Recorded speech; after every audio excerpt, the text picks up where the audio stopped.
Oh right, I gotta look for a new a December themed background music. All right, it's time to solve some. It's time to find the rest of our snow buddies, right? Rest of our snow buddies.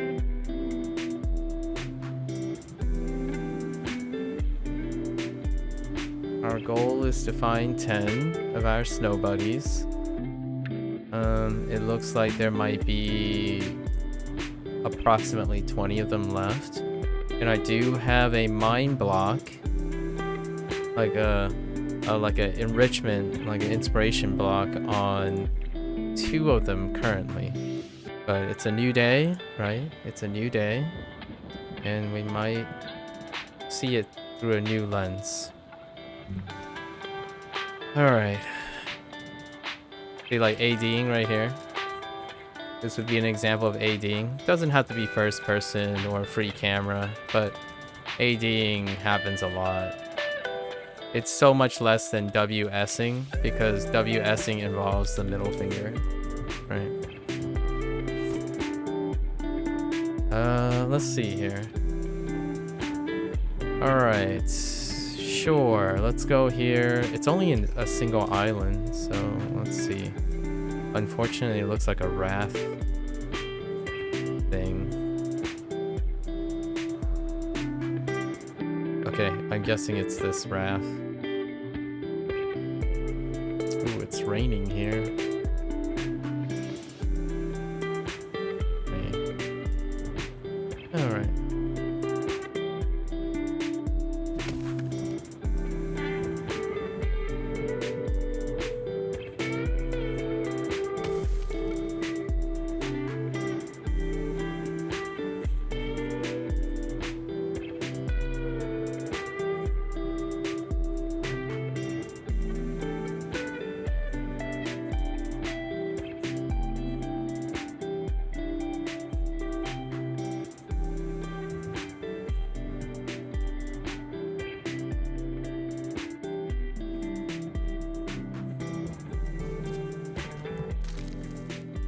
Wait.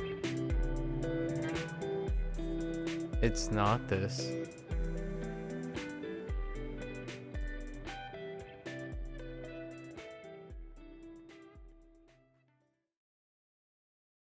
Oh.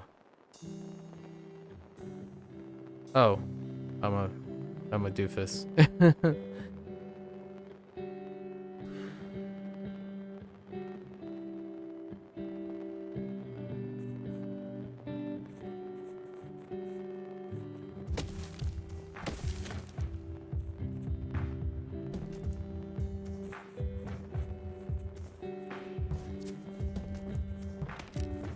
Okay. Okay. So it's this island. Alright, alright.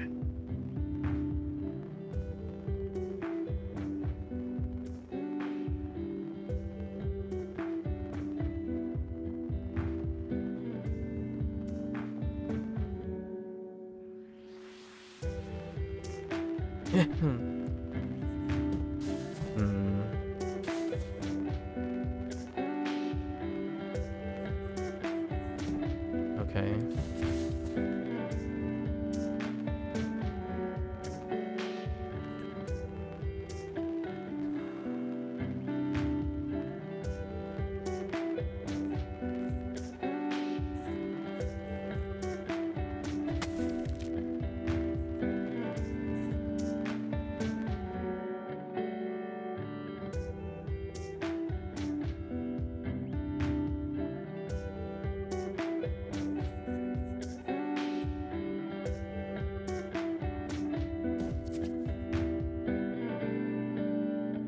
Where am I going with this? Oh, maybe the raft position is... Oh, I'm trying to get a log here in this position. Okay.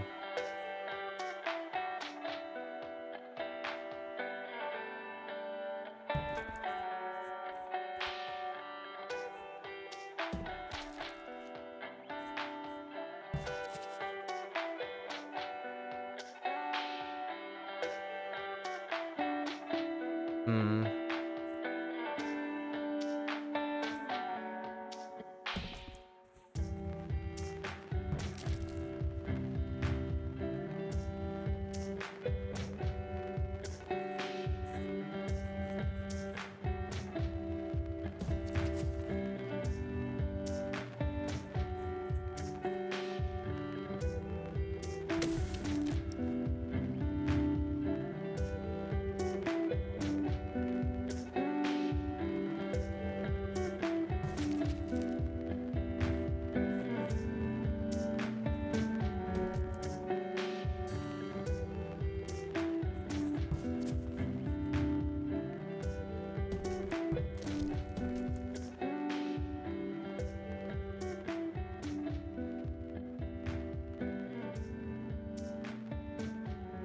There's one downside. If I put the log in that position, I don't know how to get on the raft anymore.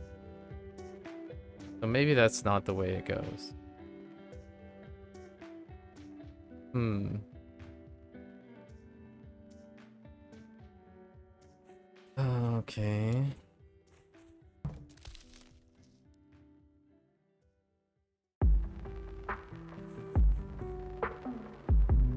Perhaps.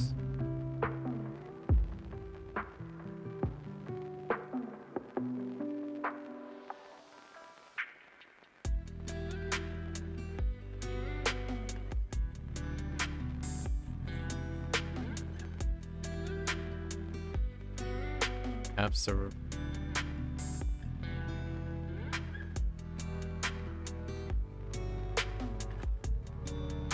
Hmm.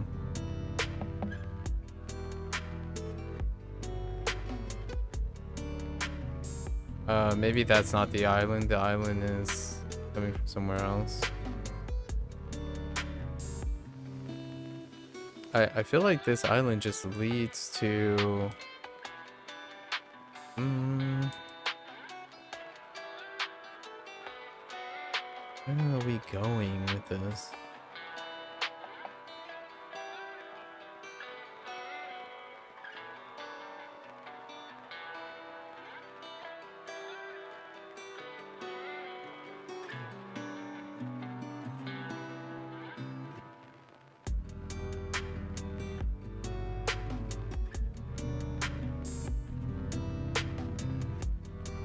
Yeah, I have no idea where this is going.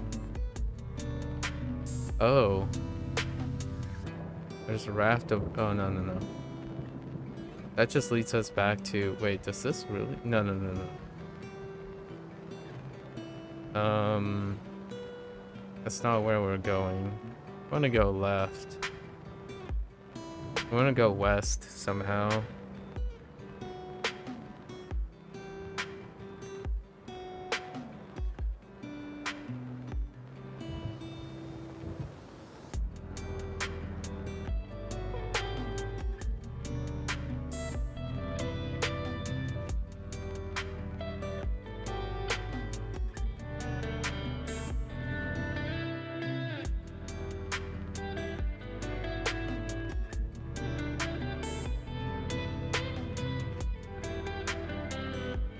Wait.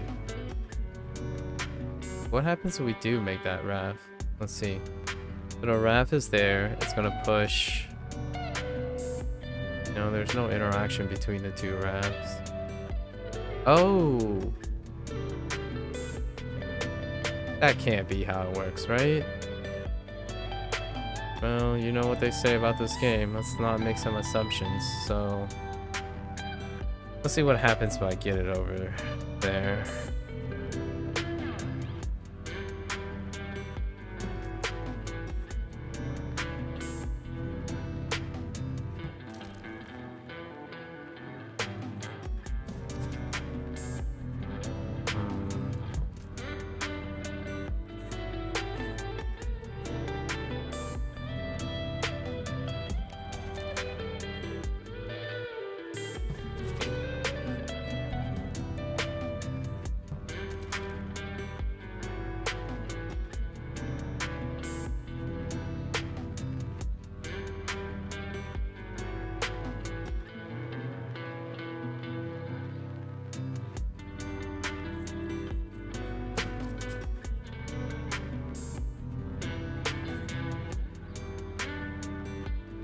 I'm lost.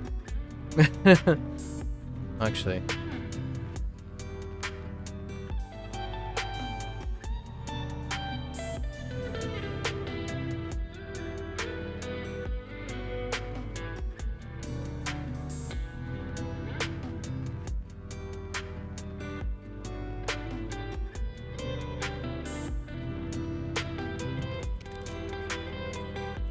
Hmm.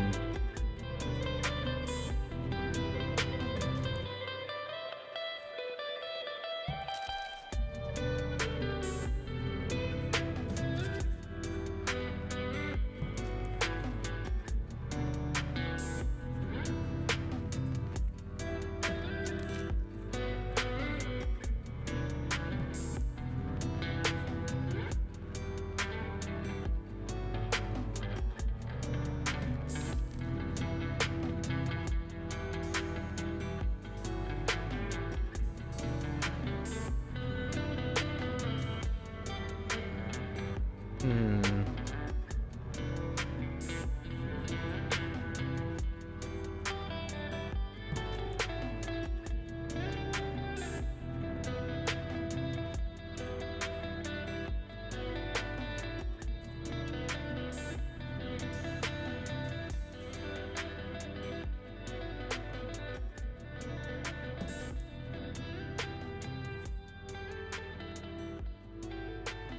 Hmm.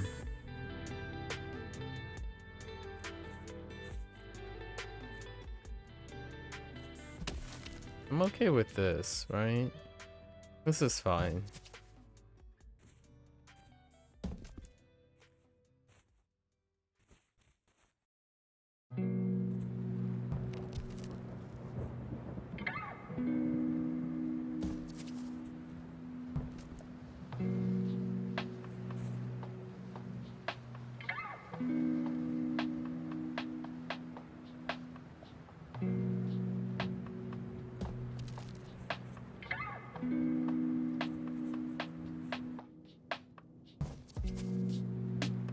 Right.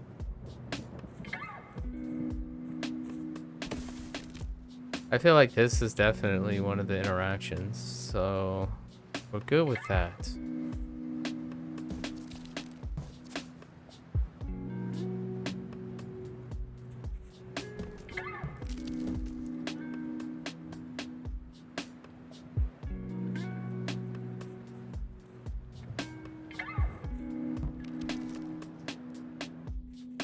Oh, this part.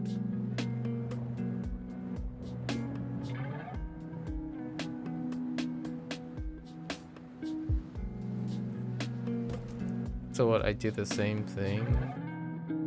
See where...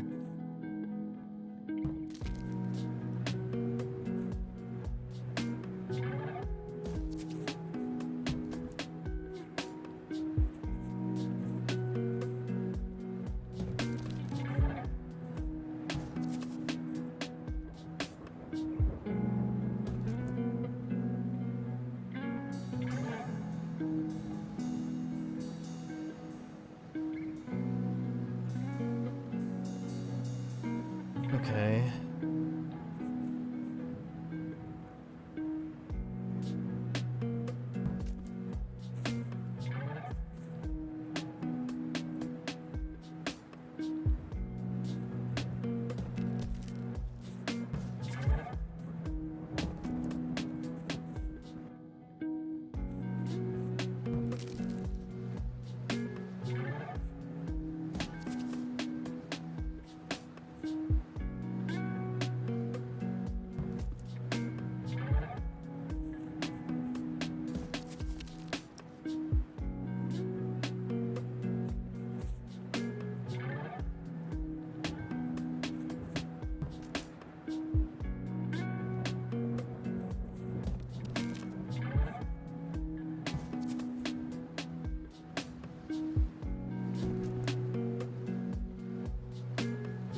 Oh!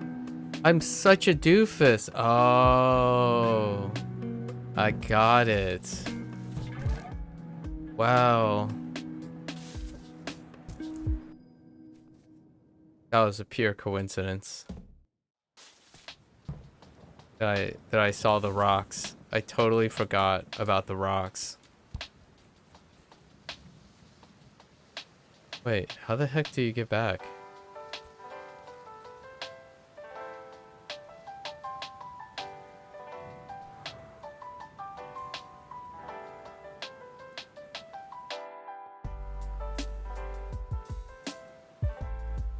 That's how you get back, yo.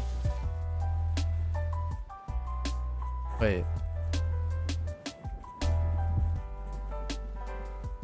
How did I get on this island originally? What the heck?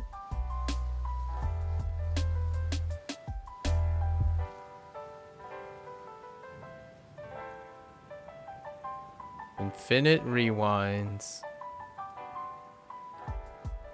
Oh. Okay. It's fine. We did it. That was really complicated.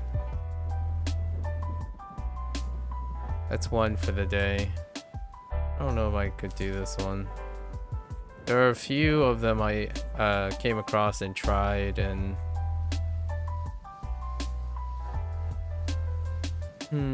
it's definitely not this island, but I like to think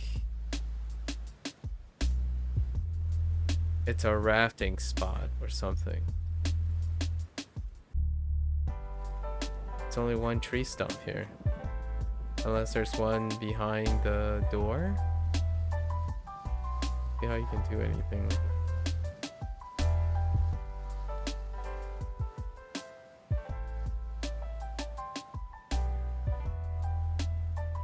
There's no way you can do. Wait,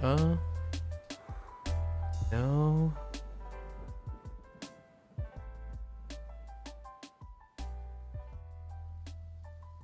I think. Oh, okay, yeah, we're just going south. So we're just putting a log here. Yeah. So it's this island. It has to be this island. We have to be able to roll this small log across. Okay, that's probably easy enough, right?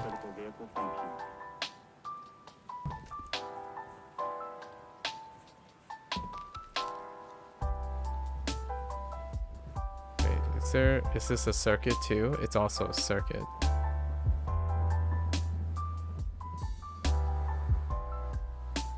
Okay, well, alright. Door, right?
Got it.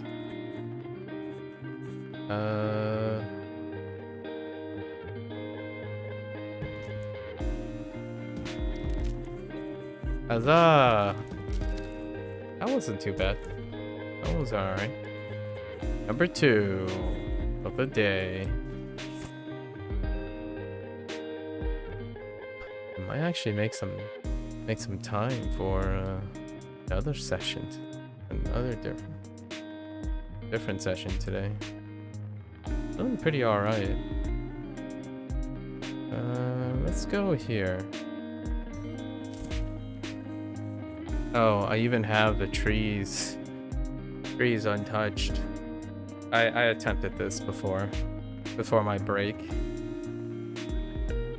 Pretty confident, and I looked at this and be like, nah, not enough skill.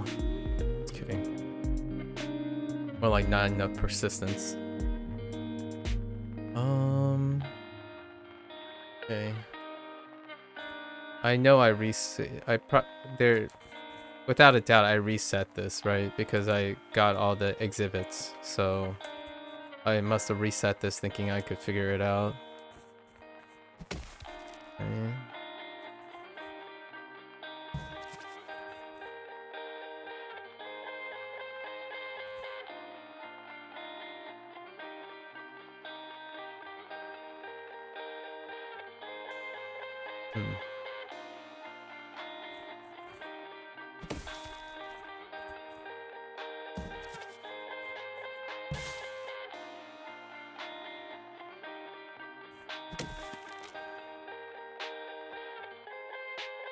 Yeah. Okay. Sure. Now, how does it involve these 2 islands? So there's 1 tree. Are you telling me there's a way? There's probably a way to get use one of this log to get a bridge here, so that I save the big log and then bridge it here for this. I don't see a snow.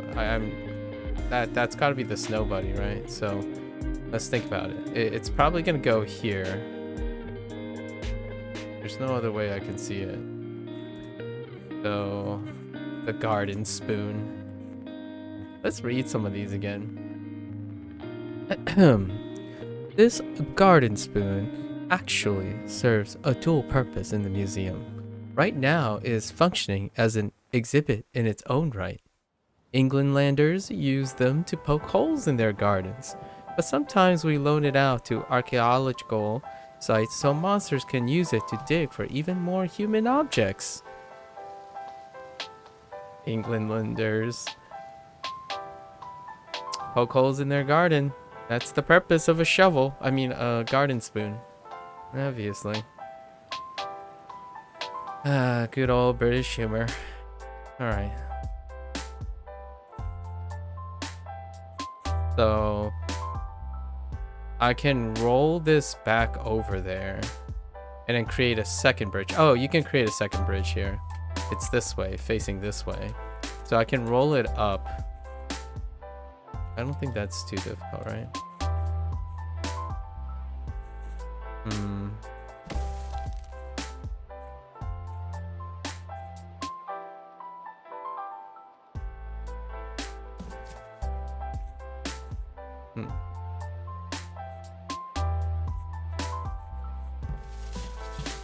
Actually, no, just kidding.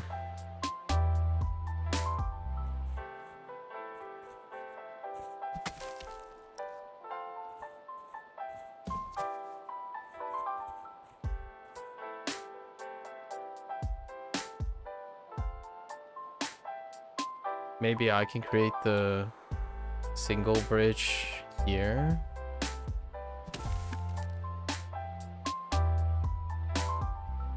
Oh, I can make the platform.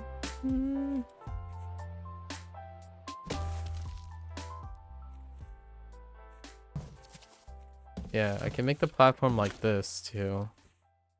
Oh. That allows me to push down. Nice. Wait.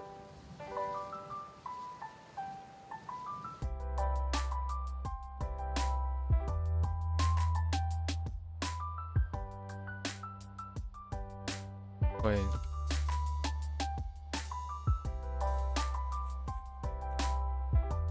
Oh. Nice.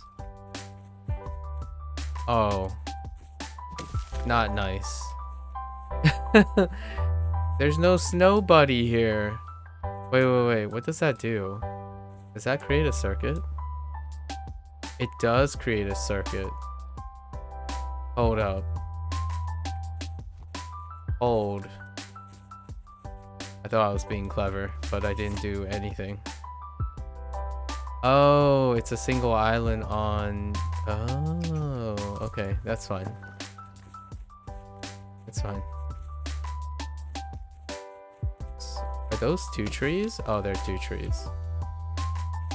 Yeah, I just need to create a rafting point there. So... Easy peasy. Let's think about this one more. I do like my single islands.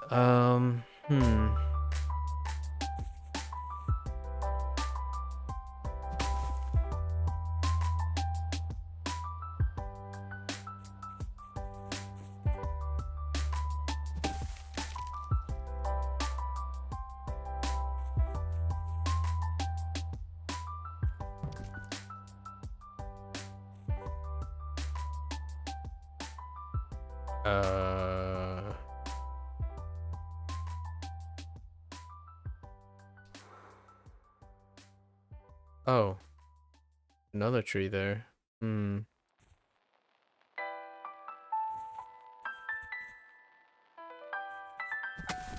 Okay.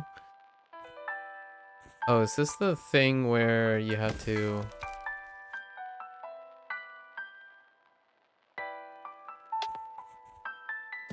Nah. Yeah, it's the thing you shake the things. Wait, does this actually lead to...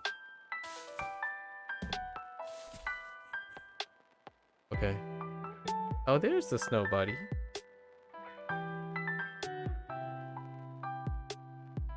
We gotta hug all the little snow buddies. So what am I doing here? I need to push the raft.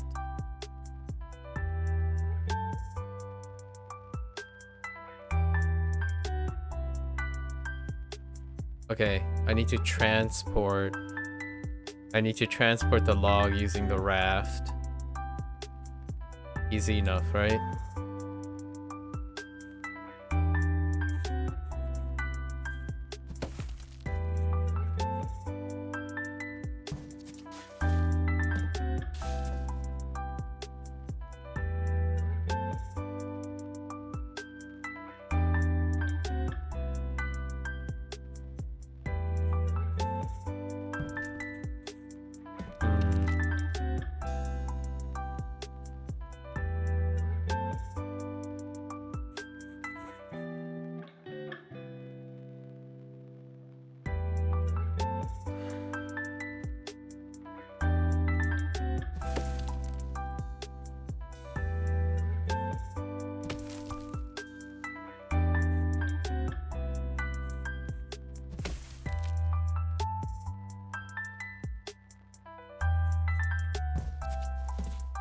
That's definitely a thing.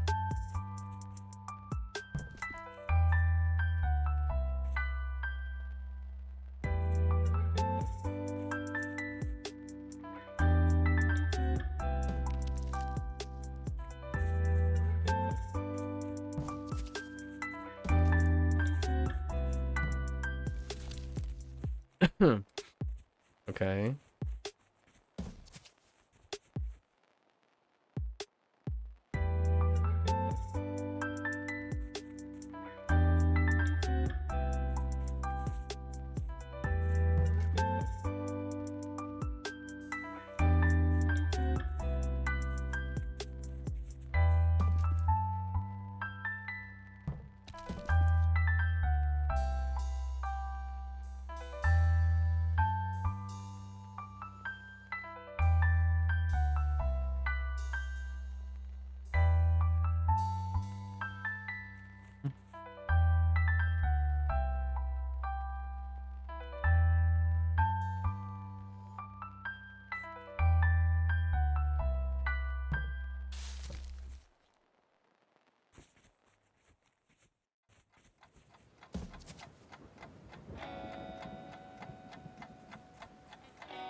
Hmm.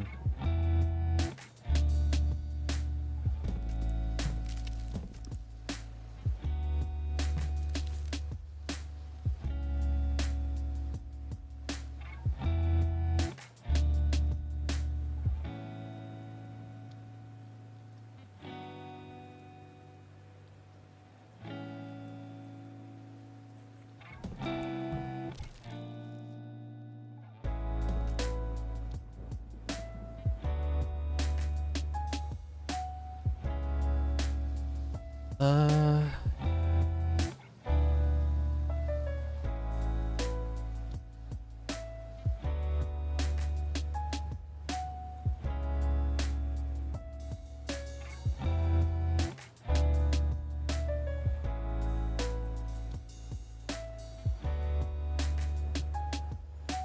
hmm.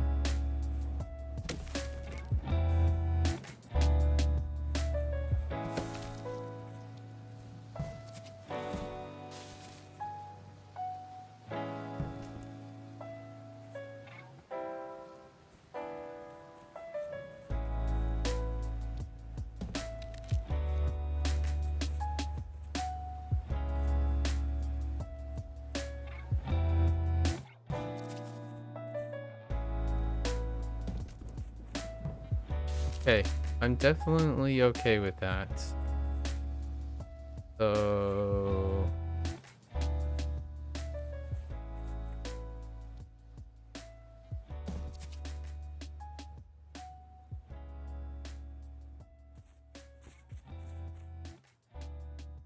but I'm kind of stuck, right? I don't.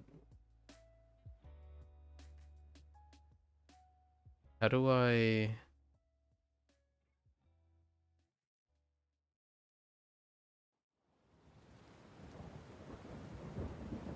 Hmm. Wait, hold up. I gotta make sure the music's not interrupted.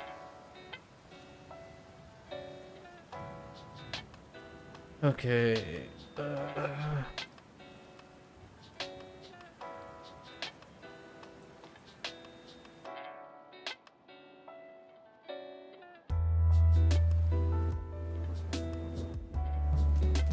So I do this.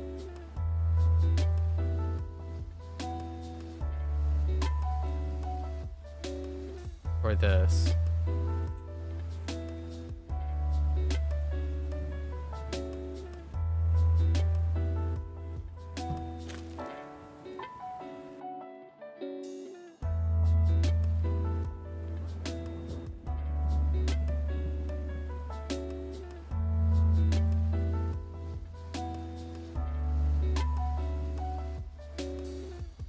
Oh, wait.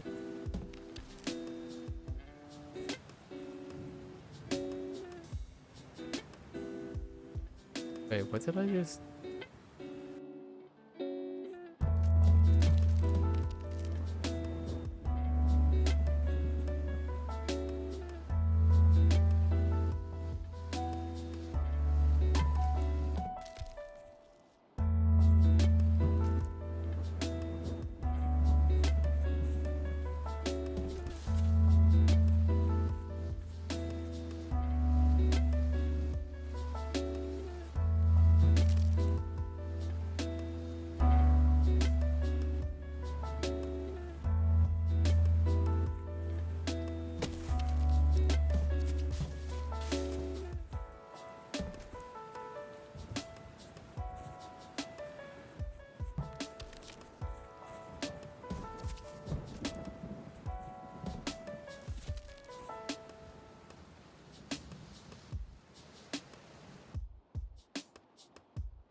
Hmm.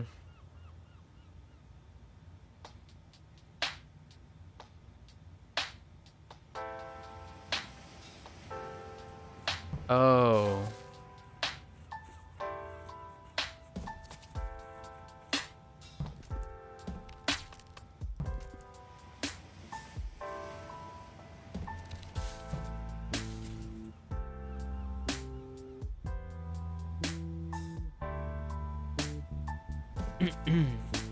Wait.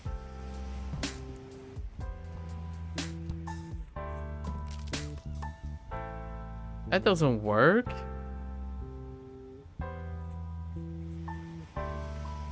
Um...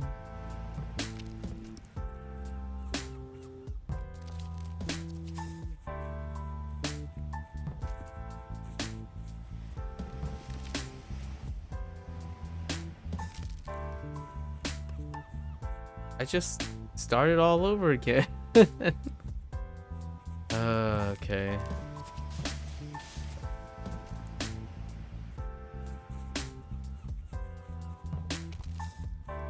Hmm.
Okay.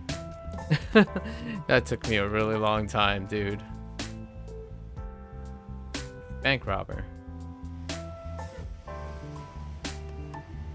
Okay. Alright. Took a little bit longer than I thought. I got stuck.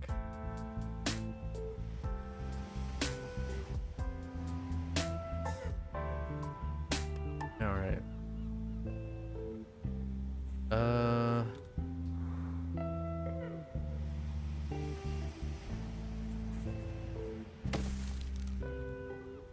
There's only one raft spot. Right?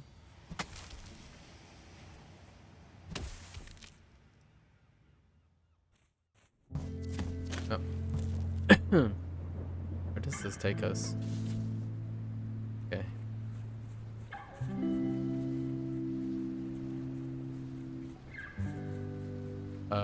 What? Oh. Oh, we reset that connection there. That's why I thought there was a path connecting it. Let's do that though. Put down this tree. Don't know if it's relevant in the future. Out of convenience. Okay. What was that? Number 3?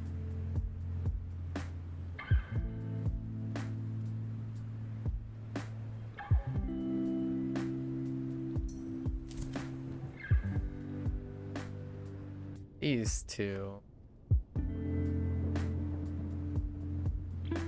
I see a raft, right? That must be the raft from this island. No, it's not. Wait. Where the heck?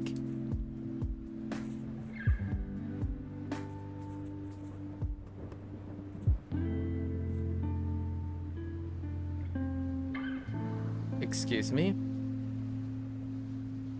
I mean, I see 2 raft points.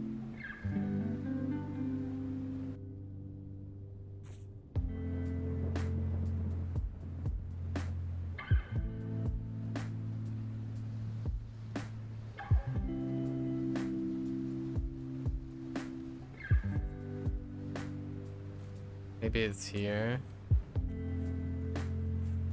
The connection is here, but I made a raft down on the island on the bottom. No, that can't be right. Oh, maybe that big raft comes up here.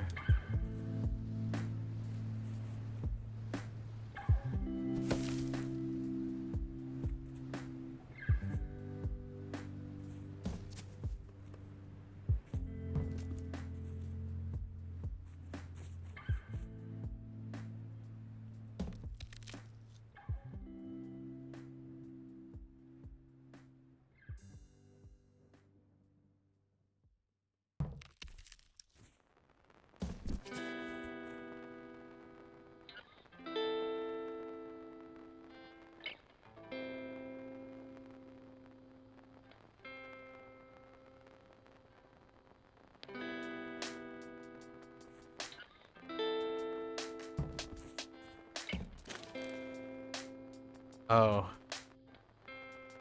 Yeah. Yeah, so the big raft leads to... Okay, sure.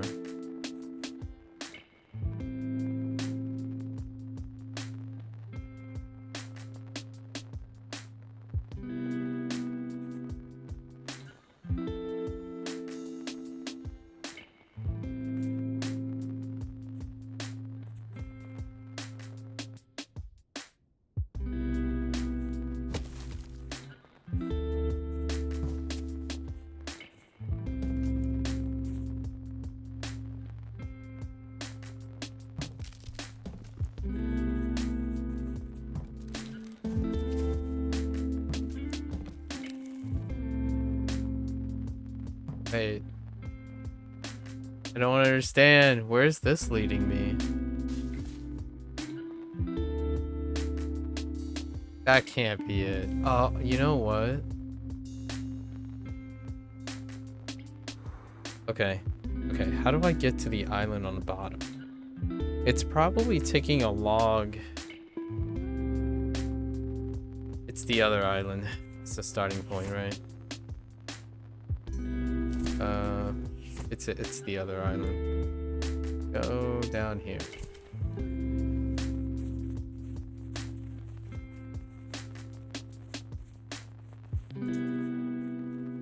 Let's read this.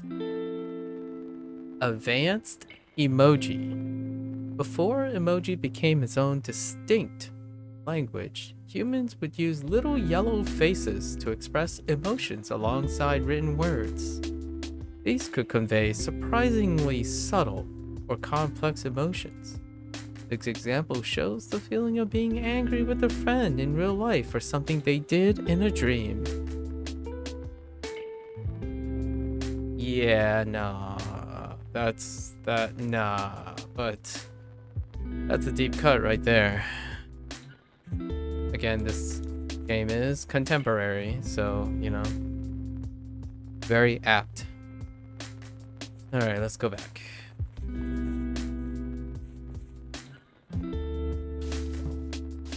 Okay, so we're at the island. What happens when I reset? Oh, okay.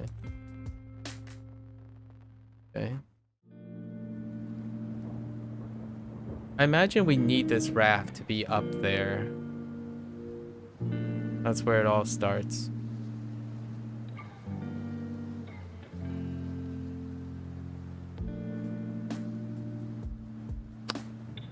Oh, do I need to connect? Guess we'll see. Can I get back down here? And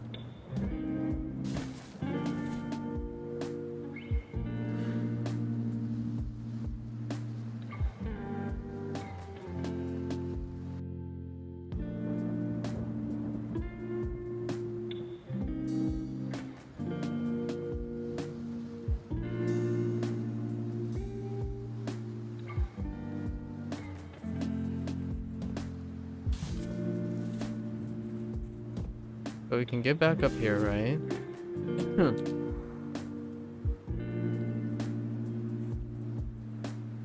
We're definitely transporting a log down there to kick off. Ooh, no.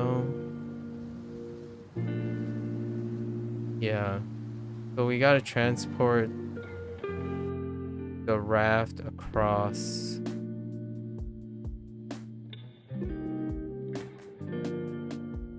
We have to block a raft point? Like we have to stop the raft early so that it bounces.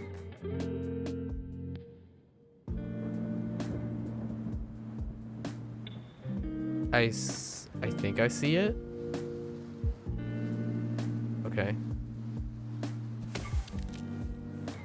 Okay. So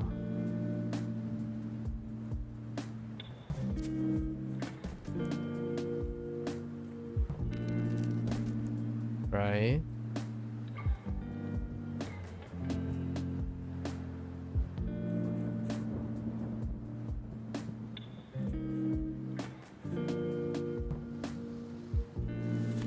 Yep.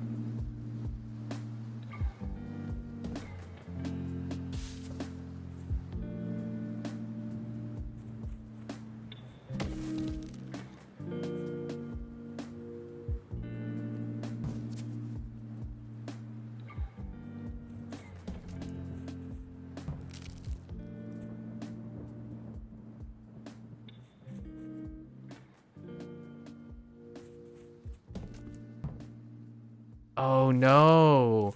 No, that's not what I was picturing, but yeah. Good enough. Lap. Aw, that guy has one of those hats on.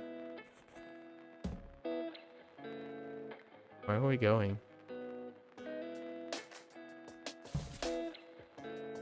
Hey. Alright. Number 4. There's one here. We might as well do this one. What? Please. Mr. Monster, please. Alright, we do have to eat popcorn though. Let's take a little breather. Enjoy our popcorn.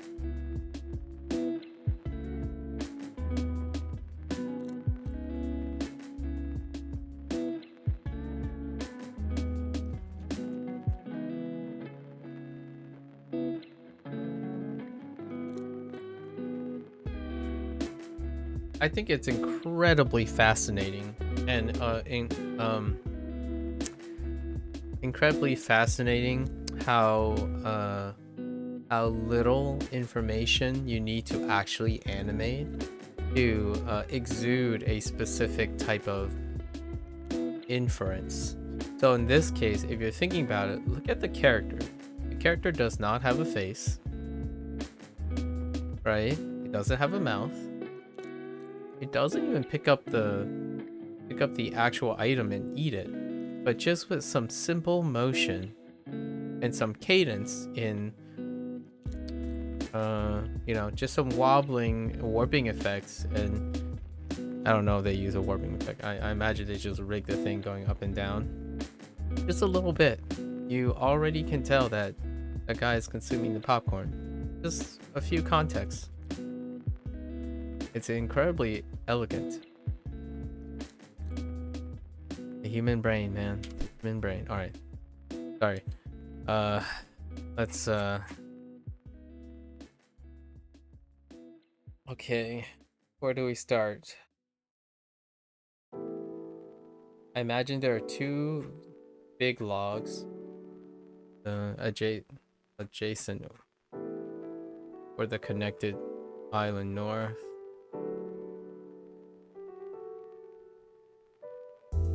I feel like this is devastatingly complicated. Okay, I don't remember the theme of this island. I think these are one of the earlier islands.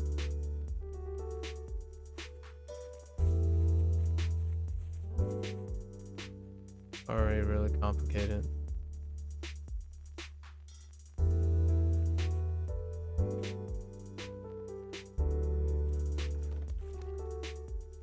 Wait, can I not? Oh no, I can't.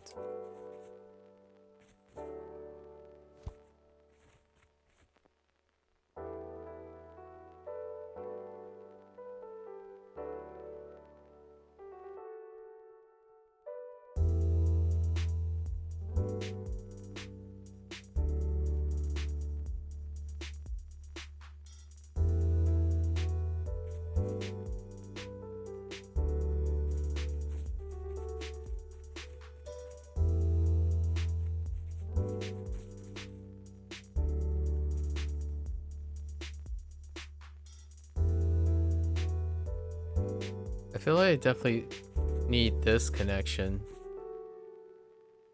Or, I guess this is a long log.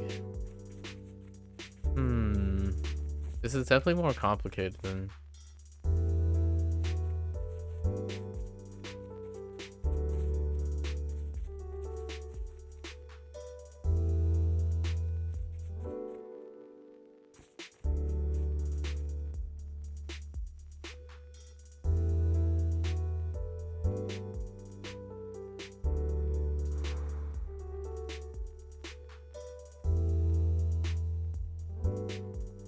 Oh, interesting.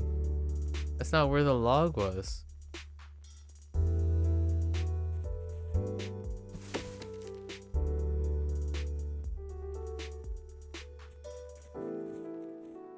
Yeah, I can definitely connect this differently.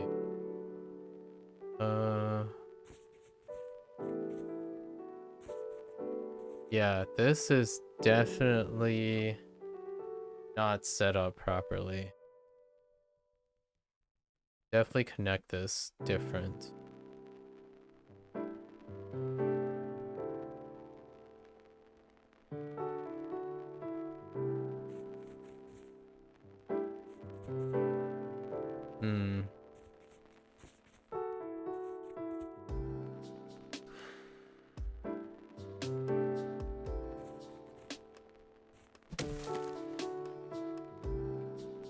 Oh. Wait.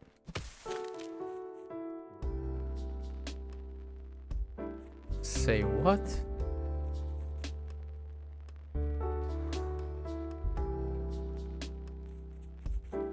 You can create a raft point here. Oh. Oh. That's how it interacts. I thought... never mind. I don't want to talk about it. Okay. It's fine. I think we needed this, right?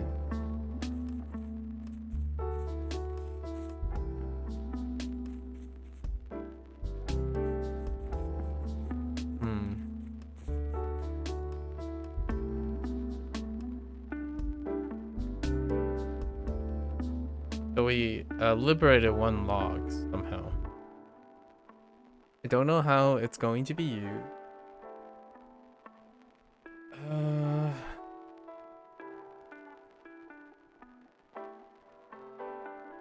Where are we going? We're going to the west? Okay. Somehow we have to create a raft that goes and pushes off to the... Push off to the right. Okay, sure. That's definitely a tree we can use.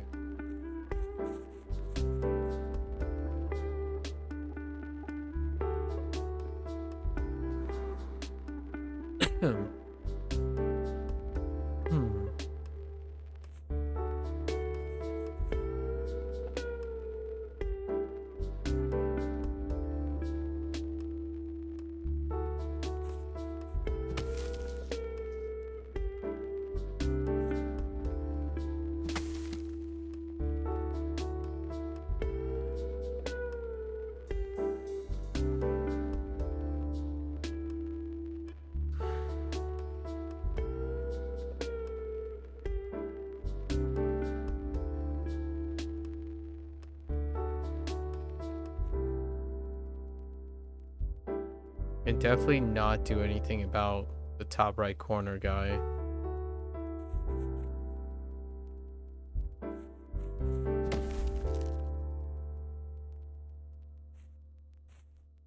You can only use it as a bridge, right?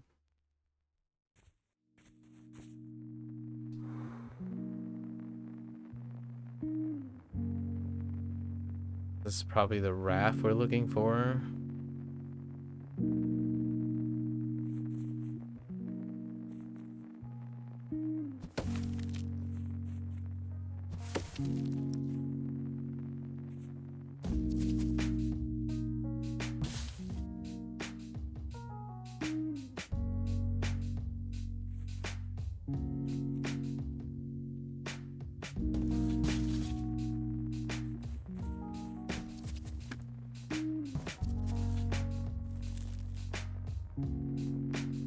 Right. Alternatively, we could have made it above with the rock, but I don't think so.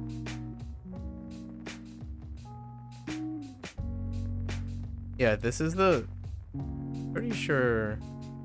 Yeah, this is the island where you slide things into rafts and then shove logs along the water. It's coming back to me, sort of.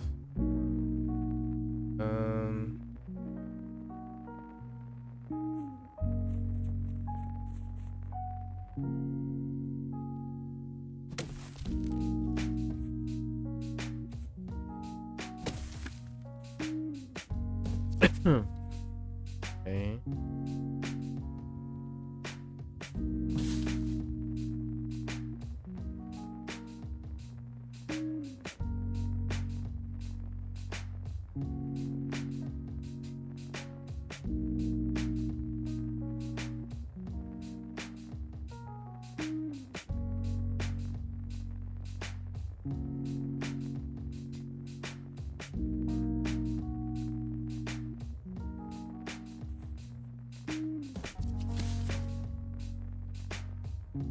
Okay. That do anything? It creates, yeah, so it creates that bridge.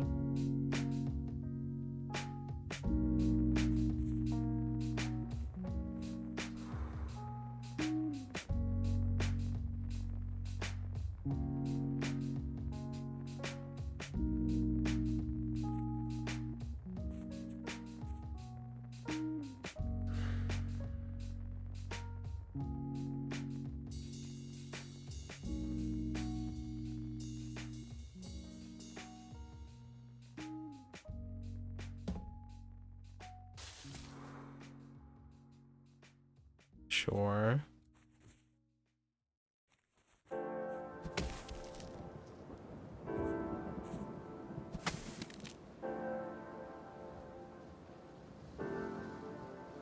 Now this creates a push-off point for this raft.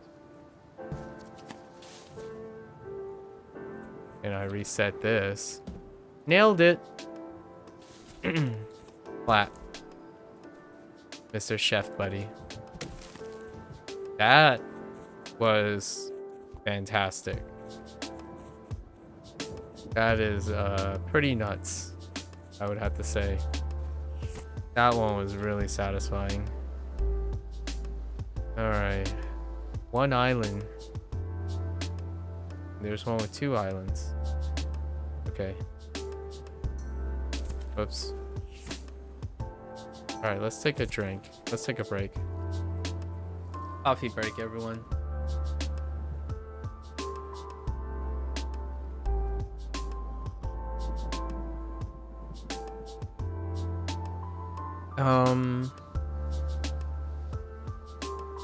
I think I mentioned this before when I was playing an indie game. I don't know which one it is. Oh, I wasn't playing an indie game. This was when I was talking about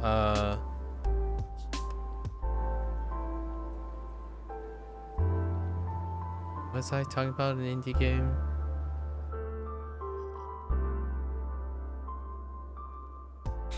Well, never mind that. It was either Like a Dragon Gaiden or potentially Battle Bands. It's within that time period. I talked about things like being creative in... Oh, it's not Like a Dragon Gaiden. It might actually be... It's something that dealt with skill development. So, a lot of times video games nowadays tend to utilize pause screens and, in my opinion, underutilize pause screens or like rest periods, right? Oh, I think it was a take on live service models. So it was dealing with Neverwinter Online.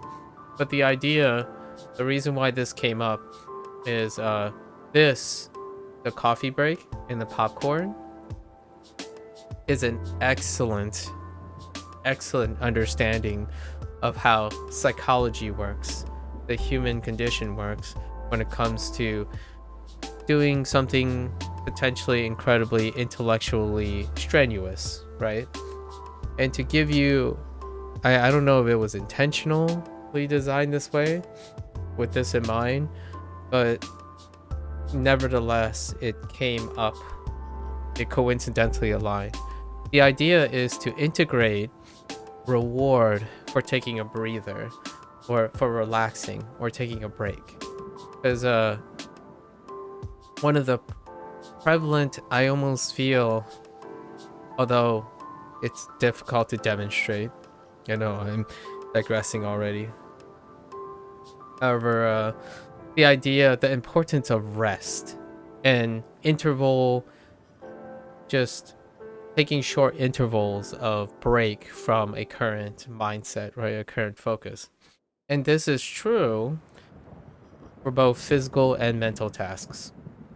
Video games these days, there's an inherent normalization of learning curve and feeling of progress. And generally speaking, one of the core ways to improve and grow and learn efficiently is often to understand how to take a break and utilize that break.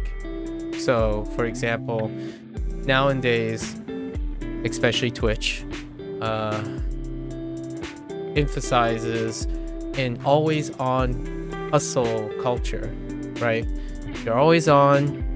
The great feats and admiration of human qualities is to do inhumanly like things. And one of the things is to do something for a very long time, consistently, and hoping to improve. Naturally speaking, an understand of human psychology and human biology would suggest that's not sustainable. It may be sustainable for a short period of time, to get your likes, your clicks, your fame, but inevitably it's not sustainable. One of the most underutilized pieces of growth, both physically and mentally, is urging and reminding, almost requiring discipline now, to not succumb to the hustle culture and to embrace respite, a period of reconciliation, right? Consolidate your experiences. So like when I'm going back to Osu, a rhythm game that I play very often, the break you take pays back so much more than rigorously grinding your way consistently. So if anyone's ever had a moment of mental block or physical block, take a rest.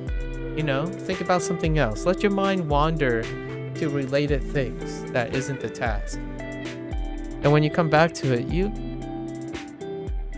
more often than not, it's a very intuitive process that is inexplicable for people who are intuitive about this. But it's very beneficial. For someone like myself, it's kind of consistently demonstrated, like empirically, that this works. So when you're doing a puzzle game, now we're going to take it back to why this is important and why I'm thinking about this as we're watching the animation, a second animation of our little dude taking a coffee break.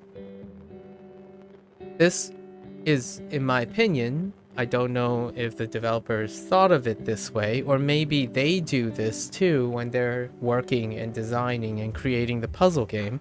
It takes, either they're projecting this theme or like this little touch, or it is part of the process. Either way, it's incredible, which is the idea that this communicates to me that this developer understands what it's like to play puzzle games, to have very difficult logic, or maybe out of the box logic for the time being, or non-intuitive logic being bootstrapped. So what happens is you need to take a break. So what's a how to maximize that encouragement? Well, program a simple animation loop to encourage someone to take a break. They might not understand what the intellectual benefits or even the intuitive benefits at first, but just doing stuff like this can increase what, like, what do the developers get out of this? Maybe it's a coincidence, maybe it's not. And what do the publishers get out of this? Well, typically it means, you'd be surprised with these tiny breaks, that the player ends up playing longer, but they play longer more happily and more likely to show more consistent improvements, and that increases longer sessions, but in a more healthier way, not the type where the game continues to press you forward without encouraging and maybe even rewarding a really fun little animation to take a break. So games don't do that these days. In fact, the culture around gaming industry, or not the developers and the publishers, it's kind of indirectly the fault of the design of the developers and publishers, not in a bad or good way, it's unintended, right? The gamers tend to retain, have better progress, faster learning returns, a healthier relationship with your game, and therefore it creates better response, and whether they know it or not, it enhances their experience overall. So it is very incentive. It's a bonus for developers and publishers to consider the idea of how do you creatively make your game an enjoyable experience while learning a complex topic. So for example, if I walk into the room and I'm teaching the nuances of the viral life cycle of retroviruses in Gallus, the domestic chicken, right? I would try to integrate ways of breaking the rhythm, even speech. I do it all the time. When I begin to hit my my big PowerPoints, I start becoming a little bit more animated. I move my hands, stop my hands, then I breathe. You swap up the dynamics. It's also contextually interesting too, so you can deviate a little bit and then take it back. It's to help keep people alert, make the process dynamic, but it's also actively resting the person. If you hyper focus on something for long enough, yes, I do actually earnestly believe people have specific attention spans, but not in the conventional sense where people talk about, oh, we all have shortened attention spans because we can't seem to focus on one scene for 5 minutes or for 10 seconds or whatnot. It's not necessarily that. It is sort of that, but in the context of how alert and how active someone can be. And you can focus on a topic and a context even while taking a break from it. What you do is you reframe the context. So in this case, I'm playing a puzzle game, right? I'm playing a Monster Expedition. But there's a time for a coffee break and just take it in. It's still within the context of the game, but what it does is it breaks the cadence of what you're doing. So what happens now is I will feel refreshed. I'm appreciating the animation. I did this gigantic sort of slightly digression that's relevant to this animation. I stopped thinking about the puzzles. Maybe if you're someone who's struggling with insecurity or afraid that things will get too hard, what happens is this break resets you.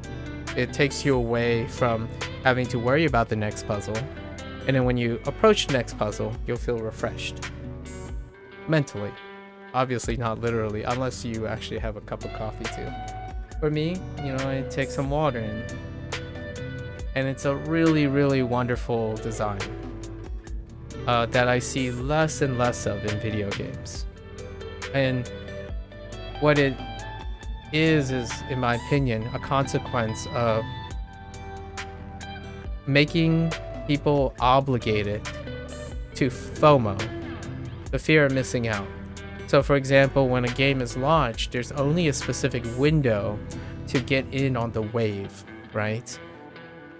People don't take breaks. The hustle culture is true blue, incredibly resonating both in developer design, publisher design, and the end user. They are positively feeding back on each other about getting things done fast, getting things done well, learning really fast. I'm going to put learning in quotes because technically, if you're repeating the same type of philosophy and process over and over again, you don't necessarily learn new things. You refine things you already learned.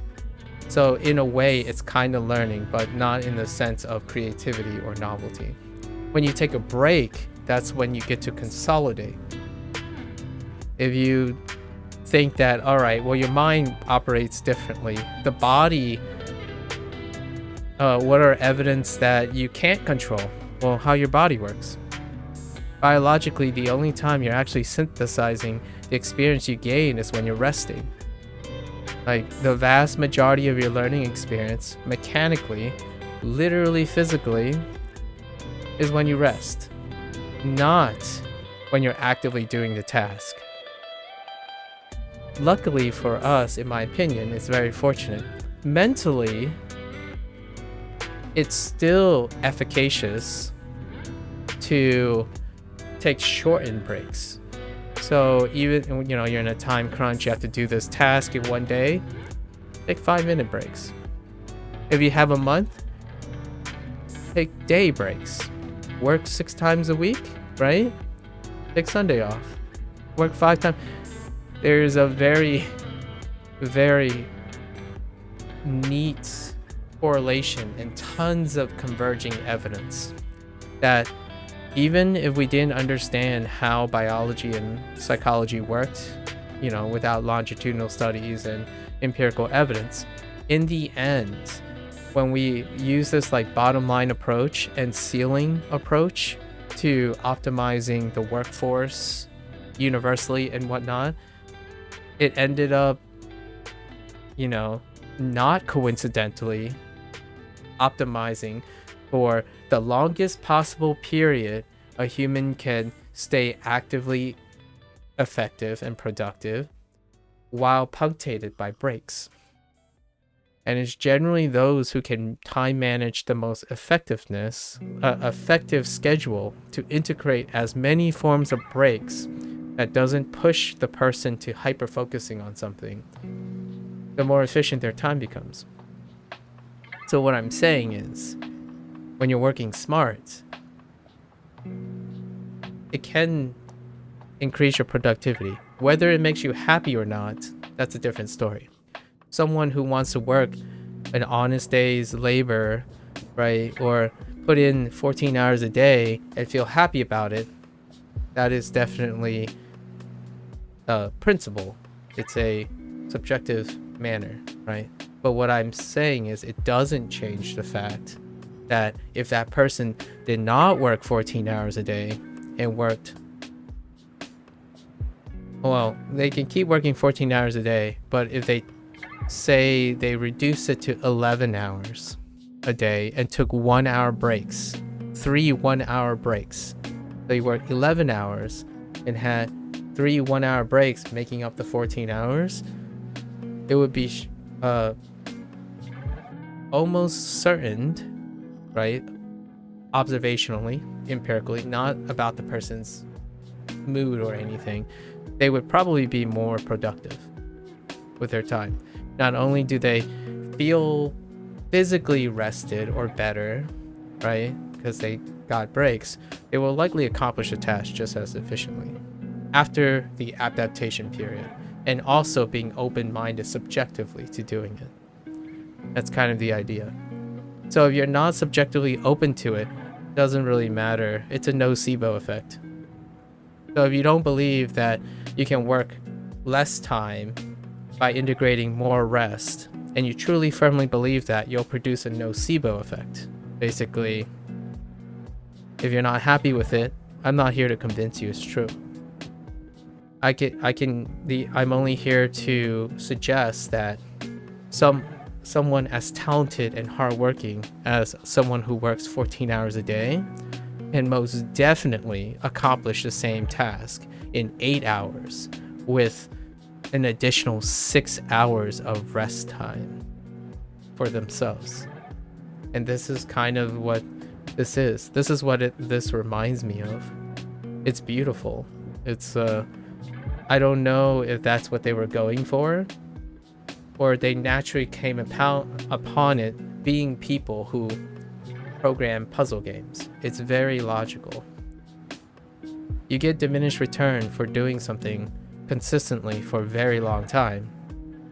If you break up that tandem, you actually gain even more return on investment. So take a break, have a coffee break. If you're cramming for schoolwork and you've procrastinated, I'm going to use that word loosely, and the exams tomorrow, studying 14 hours straight instead of saying studying 2 4-hour sessions with a 4-hour break in between, I can almost say statistically, if this was ever done, I would say I'm on the side where the person managed to take a break in between the studying. They will ultimately probably perform not statistically significant, as in they will perform similarly, right? There is a chance one method might minorly improve the things, but what that person gained was a rest period. So what they gained was not relevant to their performance of their study. What they gained was sustainability. So yes, if you study for 8 hours with a 4-hour break instead of studying 12 hours straight, you will likely perform not statistically significant. The most important message here is that you got 4 hours of rest. You get to have 4 hours of rest. So it's not like some secret hack that instantly makes you better at something. It makes it more sustainable. This addresses one of the shortcomings of science studies in general. It's very, very difficult to perform longitudinal studies, which are effects that happen over a long period of time. We are human beings that live 100 years. Studies as much as we want probably average like 5 years. A reasonable longitudinal studies is 5 years. So inherently, most human beings who don't even operate in the scientific community have a poor understanding. It's not bad or good, just have an ignorance, a blissful ignorance of what is sustainability, or imagining sustainability. Like, for example, this is going to go into a digression, so we're going to prop this up. I'll talk about this for another 30 minutes or so, because I kind of enjoy this.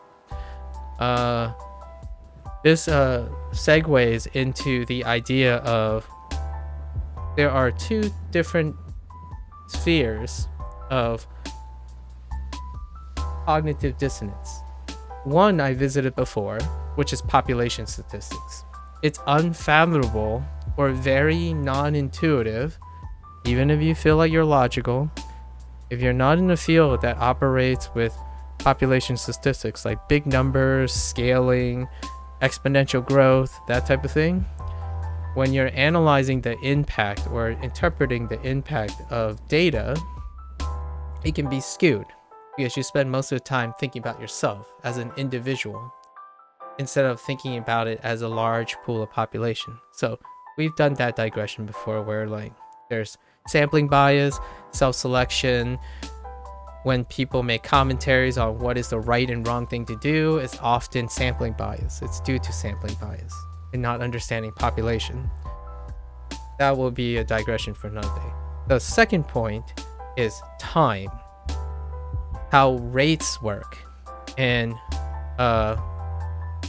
like things like longevity, habit formation, process improvement, skill building, mental wellness, all that is with respect to time. And time in a dominant hustle culture community, which is the internet, right, dominated by the hustle culture, has eroded even ignorance, which typically a form of understanding, someone who can understand time, as in like things take time, even with the ignorance of the actual semantics or the context of the stuff. Like say, I don't understand anything about technology, but I am not ignorant to what time can produce. So naturally, it will allow me to be faithful and trustworthy to the process with the ignorance of the context. That has eroded completely due to the hustle culture because it's incredibly biased towards one perspective. So for example, video games publication is a great place to illustrate this dissonance. Someone would argue that I purchased $60 for this game, and because you can only see the transaction of $60 and a finished product, the value system that they understand, how they evaluate and argue about, is this game worth the innovation, did it innovate, and all that stuff, and is it worth $60, have no consideration for how long it takes to produce that product, how long it took you to produce $60. If you take into that account, there will be an element of faith and empathy, not an element of righteous indignation that's apathetic and dehumanizing. So here's an example. I bought this game. It's definitely not worth $60. They probably just, like, what did they do? They probably just sat around and been lazy. Look at this bug. Like, did they even try to fix this bug? Those comments come out incredibly easily for someone who has no concept of how long things take, because they have ignorance of that process. It's not bad or good. It's thinking about the empathy. This person cannot empathize because they act intuitively based on their experiences. So they're not a game developer. They haven't been through the game developing process and how to empathize how bugs elude human eyes. It's very difficult. It's exponentially more complex. Even the simplest things may be very complex. But let's think about what the cost is. So you as an individual is evaluating if something is worth it to millions of people. This is an integration of population statistics and time, right? So you're telling me that you're $60, right, for a game. I'm just spinning this. I don't really know enough about this, but let's put in some perspective just to maybe reevaluate or inspire some reevaluation. So you're $60. Say in the United States, I'm just going to use a round number. The minimum wage is $10. It really isn't, but let's just say it's $10.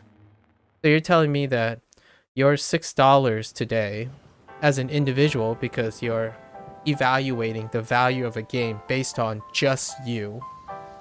And then moral grandstanding for millions of other people who probably most definitely do not share your very specific case opinion. As in, there's no one on this planet that shares the same case opinion as you because you are unique. You have circumstances, but you attempt to generalize that, right? You use them as a moral grandstand, as in, I care about other people because if I say this isn't worth it, I'm warning other people not to waste their money. That's moral grandstanding, and that's usually inferred. Nevertheless, that's a projection of themselves. So they believe, let's do this objectively, right? They tend to favor objectivity. A game that probably had an average of 6 to 7 years of development, considering hundreds to possibly thousands of people who maybe work on and off. You can make an argument. They need breaks too, right? Maybe they took a break cumulatively of 1 year of the 7 years. So that's kind of fair, right? 1 in 7, as in 1 day in 7 days. They probably took a break like every Sunday. And then you tack on a few holidays, we'll go about like 2 years out of the 5 years. That's a fairly reasonable way to consider time, length, and population statistics. That's a very reasonable thing. So you're telling me that if you get paid $10 an hour and you worked less than a day's 8-hour work day, that money is not worth 5 years worth of development work hours of potentially thousands of people. Just putting in go. The answer could be yes. Like, for those people who are upset about what I said, it could still be yes, and I respect that. Like, I'm just offering a contextualizing population with your commentary, right? You're talking about how it's not worth it to you. So if you were a person who worked on something for 7 years, how much is that worth?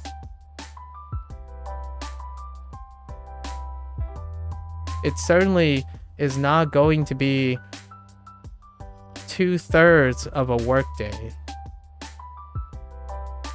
And even then, without even talking about like the return per how many people buying it and all that stuff, generally speaking, I would say if you can connect with how much time and how much money with respect to time, and also the human element of using up time, faith and trust becomes more robust in a person.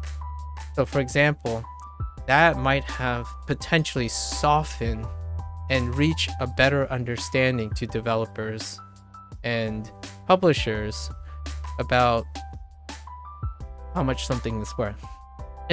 I'm not, let's just say I'm not going to be changing a lot of people's minds about how they feel, because if they made a game that they spent 7 years making, and they can hypothetically say, yeah, I'd be comfortable for selling it for $10 for sure, taking into account all like the cost of living and inflation, all that, definitely $10. Like, all the power to you. That's a great hypothetical situation. And the only way to remove all doubt is to do it. And unfortunately, that's where, much like scientific experiments, longitudinal experiments like that are rare. So in order to literally prove the point to me, you have to spend the next 7 years developing a game and then selling it for $10 and feel emotionally completely justified, and your righteous indignation is satisfied because I will believe you.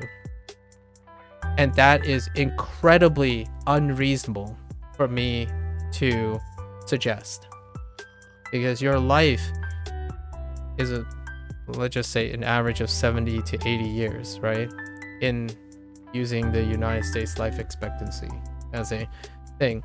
Much like it's unreasonable to go out and boycott a game that was made for 7 years by someone else and expect them to be able to empathize with that too.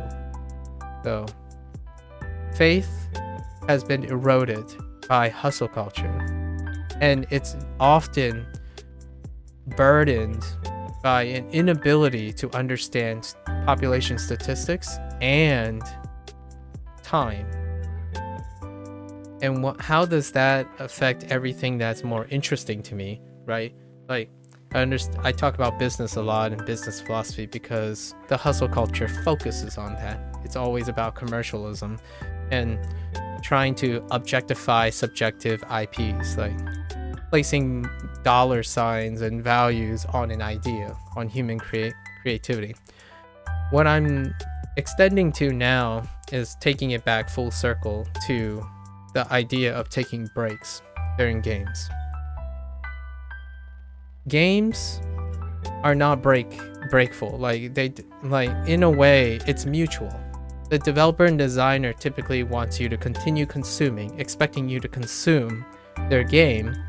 And I'm not talking about all developers, obviously, because a Monsters Expedition developers clearly don't do that.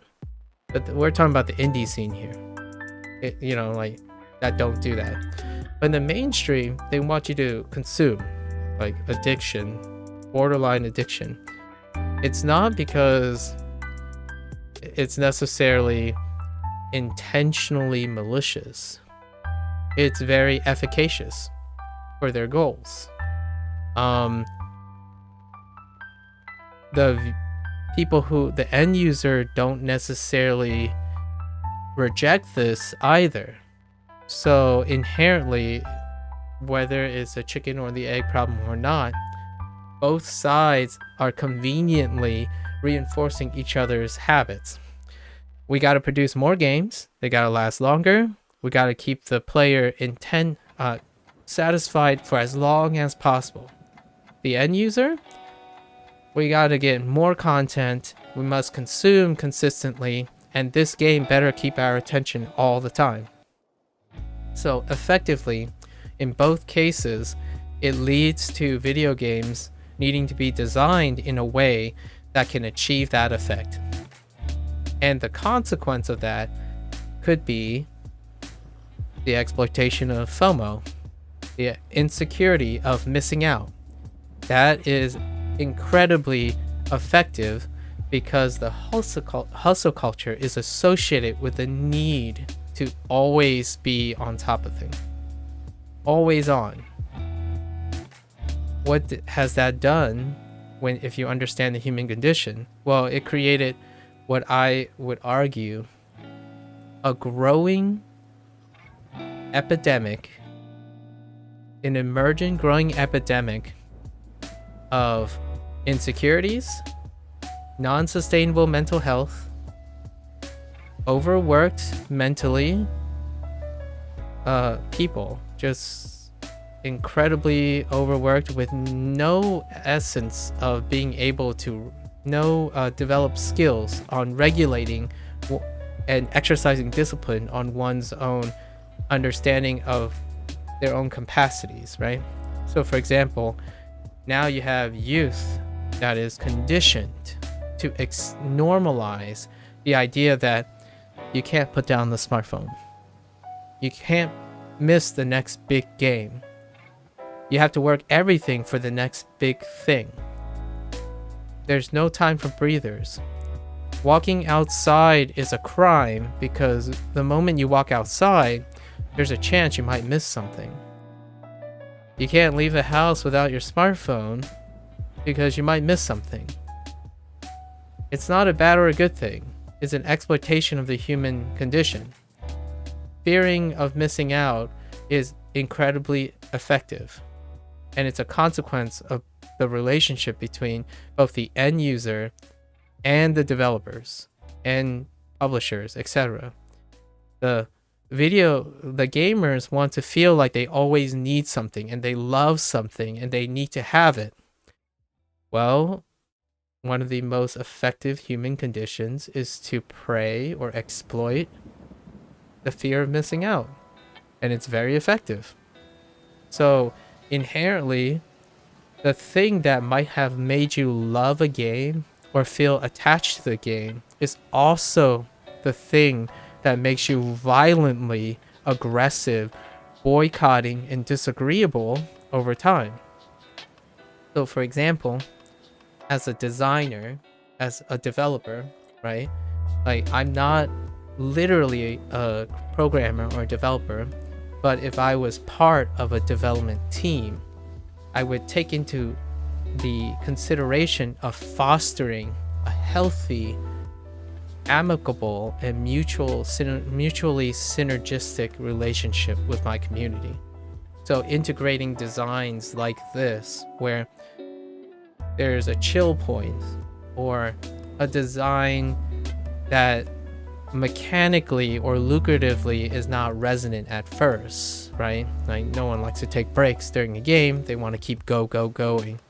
But over time, if you foster a community, understanding that breaks are inherent in the game and it feels normal, I can almost assert, I'm not a psychology major or anything like that, right? But I would like to say that in the long run, longitudinally, right, 10 plus years, this developer will continue to have a healthy working environment and relationship with the reception of their community, because both their community and the developer understands, or at least fosters, a sustainable lifestyle. It's not that they literally do the same thing, but there's core human, it's a human condition because it's core to what it's like to be human. Breaks happen. Your games should support the idea of taking breaks. What happens? Well, if someone likes the game, they're likely the person who appreciates the messages that are given in the game, which is like taking a break. And this is fantastic. I don't think I see this very commonly in games. There used to be a point where, you know, resting periods or save points are strategically placed somewhere to warn the player, the end user, yeah, you know, maybe it's time to take a break for now. Actually, by coincidence, this isn't the only game. Like a Dragon, the Ryuka Gotoku Studios actually does strategically and almost thematically, it's not so subtle, where even literally the characters tell you, hey, you know, this can be really dangerous. Do you want to save or like maybe even take a break? It can get really intense, right? It's subtle, it's intuitive, so people don't, like, your community doesn't have to be people who are incredibly perceptive where, oh yeah, I see what they're doing here. They could feel good naturally by saying, oh yeah, you know what? I really like this game. I can't quite pinpoint why, but it just feels like I'm never stressed and I always feel like I'm getting better. And it feels so rewarding to see my progress, especially after I walk away and come back. So ignorance is bliss too, for sure. Just the idea that this dissonance with population statistics and time is reinforced by the internet in general. Like it's there's so much to talk about that reinforces this narrative, but one of them is gaming. You have people who spend so much time with gaming philosophy that I don't want to place overburdening responsibilities on developers or designers or like publishers. However, you are in charge of a median a medium representation that legitimately conditions a whole generation of impressionable youth. We're not specifically talking about adults who went through maturation in various environments, but specifically I'm more concerned about the youth. Being a game developer, I would say if I was part of game developer, there's another sense of legacy or impact that a developer has or a publisher has, and that's to make conscious decisions and design points that ultimately pays back to you with great comments and reviews and ratings, and that's to instill and communicate moderation in your game, because moderation is sustainable. It creates consistency. Yes, your game isn't going to blow up in a matter of days, right? Because so many people, but the long run is, I would argue, you probably will outlast those games in legacy. You're not, in my opinion, it is very respectful, it is very admirable for people who are not caught up in the hustle culture of the internet and the hustle culture of business in general. Like, you know, you hit the ground running, you have a hit, let's just slam on that hit, do not hit the brakes. Well, let's just think about the most consistent, rich, loyal, gatekeeping communities in the mainstream. What are the characteristics of their lifestyle? Well, the community they have are largely made up of ignorance, but of ignorance, loyalty, and faith, because they played the long game. They treated end users like human beings, and end users treated them like human beings, even when it's represented by a large conglomerate, right? So we're talking about Apple, Microsoft, even, like, I would say the specialty here would be Amazon, where it's an investment in the people. You might make an argument, well, there's this and that. It's like, it does not ever change the observation that there is incredibly blind loyalty, right? And that is catering to the idea that you make design decisions, you make investments that ultimately reinforces human condition to be sustainable. Of course, there's so many actions, so many things. There are missteps and proactive ways of doing this, but overall, those companies or those big, consistent people have a mutual relationship with their community. Whether it is predatory or not, is sustainable. The ones that sustain the longest have elements of understanding and having the hindsight and foresight of understanding how a product can exist for a very long time. What is one of those products? A smartphone. Well, a smartphone in itself is just a device. It's empty. Like, it could have gone the way of a calculator. But what made it an integral part of human life is they made it to offer the conveniences that in the long run becomes integral to human life.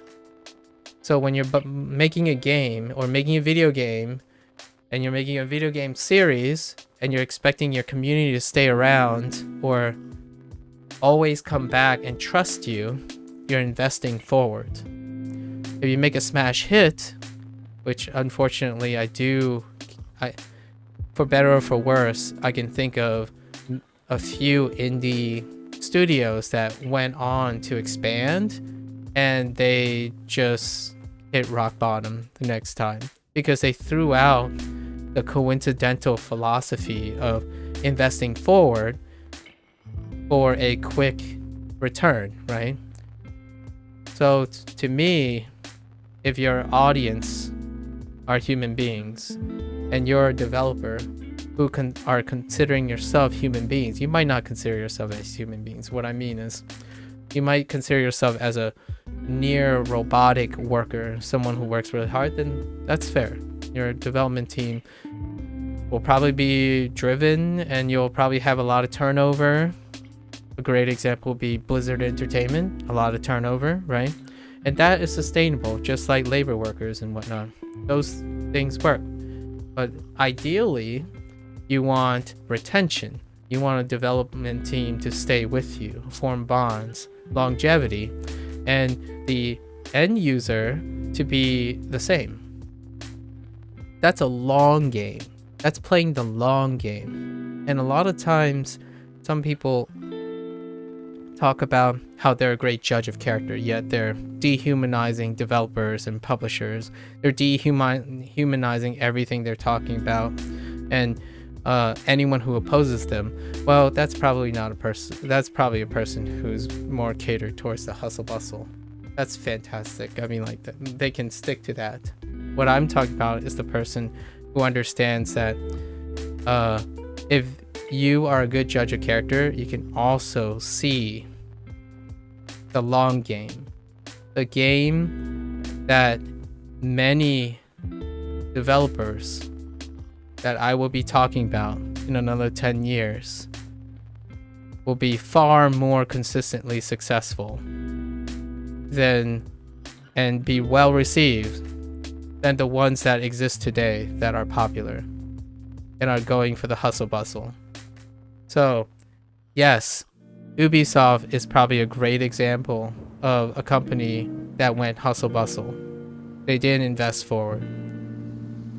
They rigorously expanded on an idea rapidly until it was dulled out. Let's take an opposite effect. Rockstar. You know, GTA 6 is still not around that corner. You know? But what they're doing is they're investing forward. It's a really, really big long shot, but they have already cultivated an almost cult-like loyalty. We can even argue Apple, right? Apple products, closed ecosystem. It is predatory in some way, I would say. Like, arguably, you can make that debate. But what it is investing forward. It's for mechanically best or worse, whatever the interest is. Catering to consistent human, like sustainable human habits is ultimately a win-win. Like, what I mean is a win-win from the designer standpoint. And I think, just to wrap this digression up, for the inspiration for this digression, this team, Draknek and friends, among a few others of recent memory, will be here to stay. They understand integrating lifestyle conveniences. It might be a coincidence. I don't know. I don't have direct contact with the developers. But things like this foster healthy mental wellness that will enable one to, like, say someone really hates this game or having an incredibly hard time playing the puzzles. Integrating something like this can soften the blow. It might even get them over the hump and retain that player. If you remove this, well, there's no chance of it happening. There's no chance of it slowing down. And what you end up selecting is, certainly you select for those people who are more dedicated and committed initially, but you also exclude everyone else who isn't about it. There's no faith. There's no trust. And designers, in my opinion, developers have a great, like, especially indie developers, because they don't have to play by the standardized rule of hustle and bustle on the mainstream.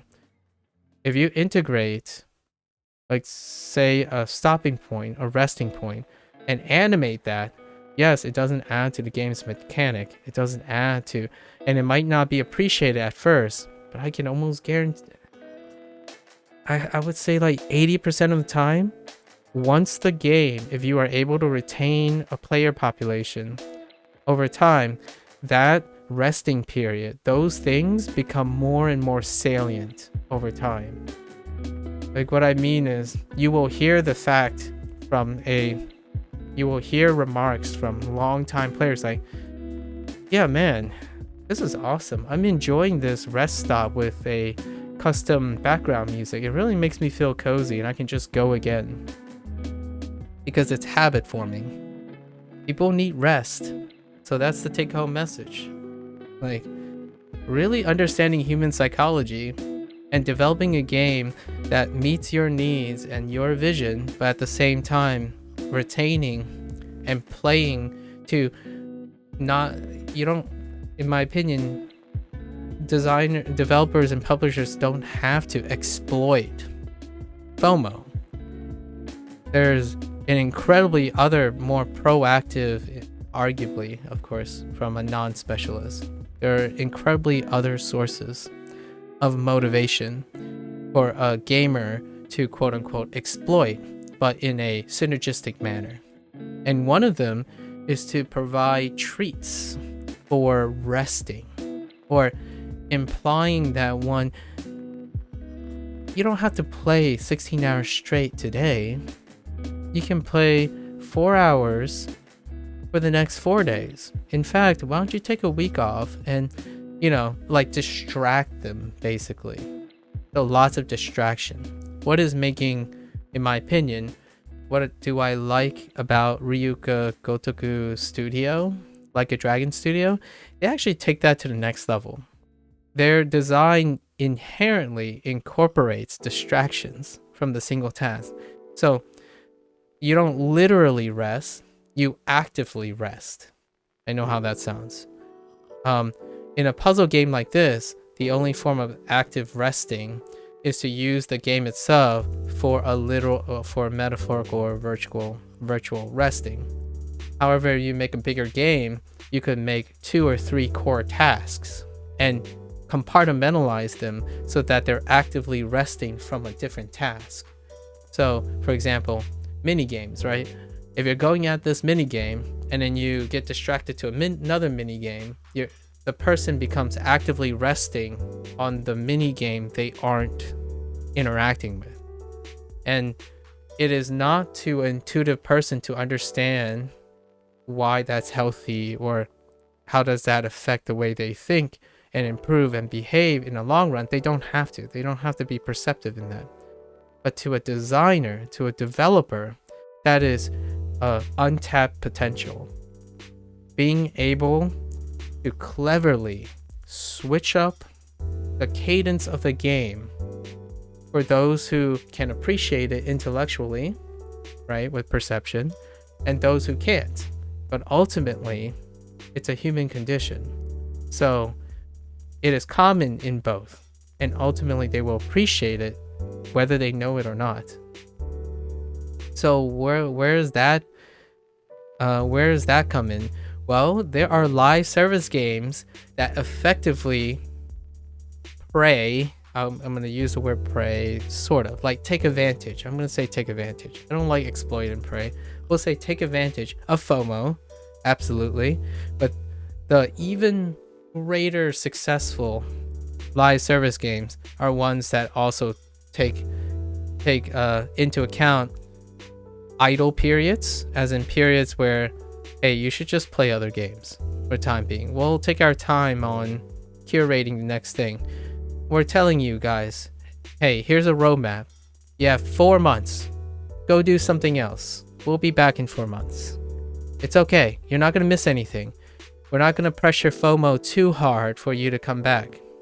And then when it gets introduced, the FOMO is kept to a minimum by saying, hey, you know what?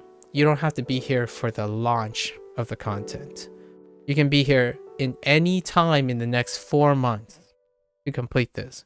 So it's a bridge, it's a communication between the flexibility of being distracted and the mitigation of FOMO but you're still taking advantage of that because the window has to be adjusted. It's like, hey, we'll give you 4 months. Or they could have chosen, we'll give you 1 week. You have to be here for 1 straight week.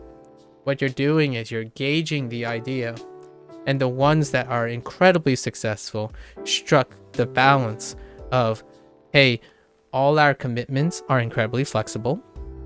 At the same time, you know when it's going to happen so that you aren't necessarily fear of missing out, right? And on top of that, when they understand how the human condition works with distractions and lifetimes and over time events, every other cycle they bring back something that could have been missed. Yes, at first it's controversial, it's a consternation, like some people say like, but I was here the first time. Now you're telling me the exclusive rewards that was in this event is gonna be brought back 2 years later? Then what's the point of having it being exclusive? It's like, it's a time exclusive. You will be here and you will have something that is slightly different from the thing being brought back. It can be identical, but what's happening is it's very distraught and dissonant with the current hustle culture that preys on FOMO. However, if you normalize that, now you're investing forward, because in the future, what will the gamer be saying? That exclusive hard person, that person might not be playing the game anymore. That's fine. The ones that are still playing, the first thing they're gonna say is, hey, you should join me and play this game, because in 2 years, don't worry about it. The things that you missed, they'll come back, and then we can do it together. So it's synergistic. And I can think of a few. Ironically or coincidentally, it's also Blizzard Entertainment. So like, there are things that the bigger companies there are missteps, and other, there are both proactive and non-proactive things. One thing is the rotation and the staggered rotation of exclusivity to offset FOMO, which is the idea I'm gonna say like 2 years. So when a limited event cycles in on a live service event, it usually cycles back annually or biannually. So what happens is new players will have the sense that they didn't miss out, so that lowers the barrier. Returning players will be miffed. I mean, like, consistent players may be initially miffed. It's like, well, now I understand. I get this forward investment, right? So if I was here for the event initially, I've already taken 80 to 90% of the value of having it initially. But then that 10% or 20%, I'm willing to give it up, because when it comes back, those people who missed it can join me. It's diminished return. So that type of thought gives an essence of time appreciation for diminished return and investment forward, right? And that is one of the crux of live service models. I play, arguably or debatably, I play 2 games that isn't by Blizzard Entertainment. One is continuously investing for, or attempting to like change their model to invest for. The other, just, I have a lot of criticisms. It's not sustainable. It's traditionalism, and traditionalism does not pave way for a contemporary audience. And I've voiced that quite a few times, and it's about Neverwinter Online and Cryptic Games, Cryptic Studios. The idea is, yes, if you want to preserve, their intent is for preservation, as in their old model and stuff. Well, the idea is, is your community contemporary or old, right? So if you're thinking about preserving traditionalism, then you aren't investing forward. You are preserving. Naturally, preservation doesn't introduce innovation, nor does it increase inclusiveness. The gamer of today, if you want to grow your brand, the gamer of today is no longer the gamer of yesterday. So as you're introducing traditional designs, it has to meet the psychology and the sustainability, the standards and expectations that retain gamers of today. So there's an identity crisis here in design changes, and it's not which one's right or wrong to do so. If your intent is to grow, it's not preservation, it's inclusion. So inclusion tends to involve quality of life changes that demonstrates to the end user you are investing in them forward.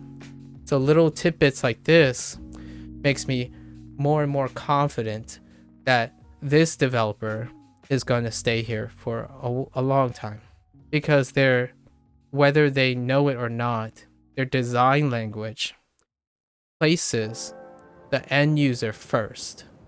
Like, what I mean is, yes, they're certainly portraying their product and content, but either by coincidence or by intention is very revealing what type of people they are by the design choices they make. They are investing forward. So why is this relevant? Well, you have to be a good judge of character.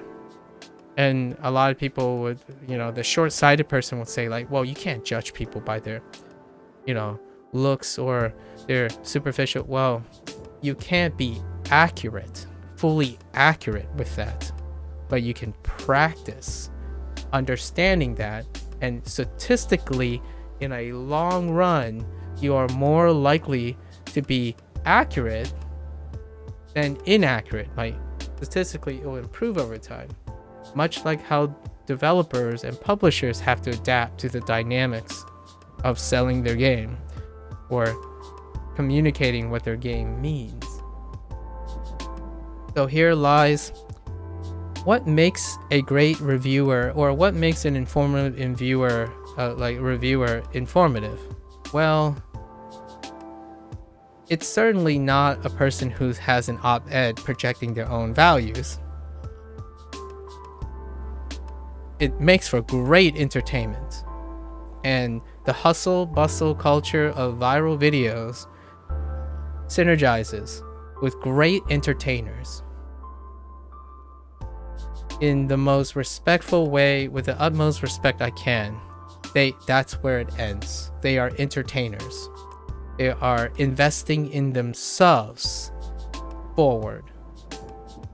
And the community will support that because it's reinforced by the current paradigm of the internet. For one, I can't empathize with that. I don't find merit in gaslighting, unintentionally gaslighting, and normalizing one's own opinion without the idea of collaborating between the bridges of people you talk to, not just people you influence. Because when you influence and lead, they're not offering you any retrospection on your actions and your influence. You're leading them. Personally, that's very sustainable, because if you have to talk to millions or can influence millions of people, that's very pragmatic. As a developer, I would prefer to understand that if I love making video games, I would also invest the time in showing images or showing intent and design qualities that would communicate both intuitively and intellectually that we also recognize that our end users, our audience, are humans, not necessarily to be exploited for money, which is made obvious by a lot of commentary, but also we put in designs that resonate with sentimentalism or resonate with health, and breaks is a great one. It's a great topic. I can't tell you how difficult it is and how dissatisfying it is nowadays for me to communicate to someone and say, hey, you know, if you play this game 14 hours straight and try to get this no hit boss run, if you do this for 1 hour a day and just take the day off every 1 hour, you might actually reach the same place and you have 13 extra hours to do other things. You can prove me wrong, and I've already cited this. Arguably, it's a nocebo effect, but perhaps I will meet the outlier. But generally speaking, what that ends up is if you have now let's add in one last topic, the population statistics. If the grand scheme of things, the average developer and the publisher and the average end user community also have this perspective, it just increases volume and productivity. So inherently, it's a win-win based on contemporary requirements. This doesn't mean what I'm suggesting won't lead to new problems or new oversights or trade-offs. I can think of a few trade-offs, right? Productivity might not be fast. So what I mean is, it may be productive and consistent, but perhaps technology and the internet, it's not practical. It's not fast enough to do so. Like say, if you're fronting a mainstream paradigm of taking it slow and investing in human beings, well, it's impractical when you think about generative AI, capitalistic business models, private ventures, cost of living, inflation, resource management. There are a lot of counter arguments and refuting that can be a big trade-off that becomes a new problem. So it's not a win-win. It's a win-win only in the context of what is valued today, which is basically everything the hustle culture doesn't do. Mitigate FOMO, mitigate individual gaslighting. So like an influencer or someone who commands who unintentionally gaslights, not for malicious reasons, just sharing their opinion incredibly passionately and swaying people with their passion. For better or for worse. For being right or for being wrong. When it's right, everyone's happy. When it's wrong, it's passionately destroyed too, right? So all this like hustle culture, it blends into passion and zeros and ones. Everyone is extremely interacting and making clear-cut decisions because the internet is reinforcing that. What does a world in which my paradigm that I'm suggesting here is mainstream? Well, you won't get direct answers anymore. It's hard to get direct answers, and you're gonna constantly have to wait on things. You're constantly having to trust and place your faith in other human beings. Things don't happen very quickly, right? So all that framework can be inconvenience. It's largely inconvenient to wait and be patient and understand breaks and efficiency and treating other people like humans. It introduces inconveniences. Inconveniences that slow down the pace. So I'm making a counter argument to all the trade-offs of my suggested priorities. And thus lies the coexistence of what is mainstream now and what is indie now.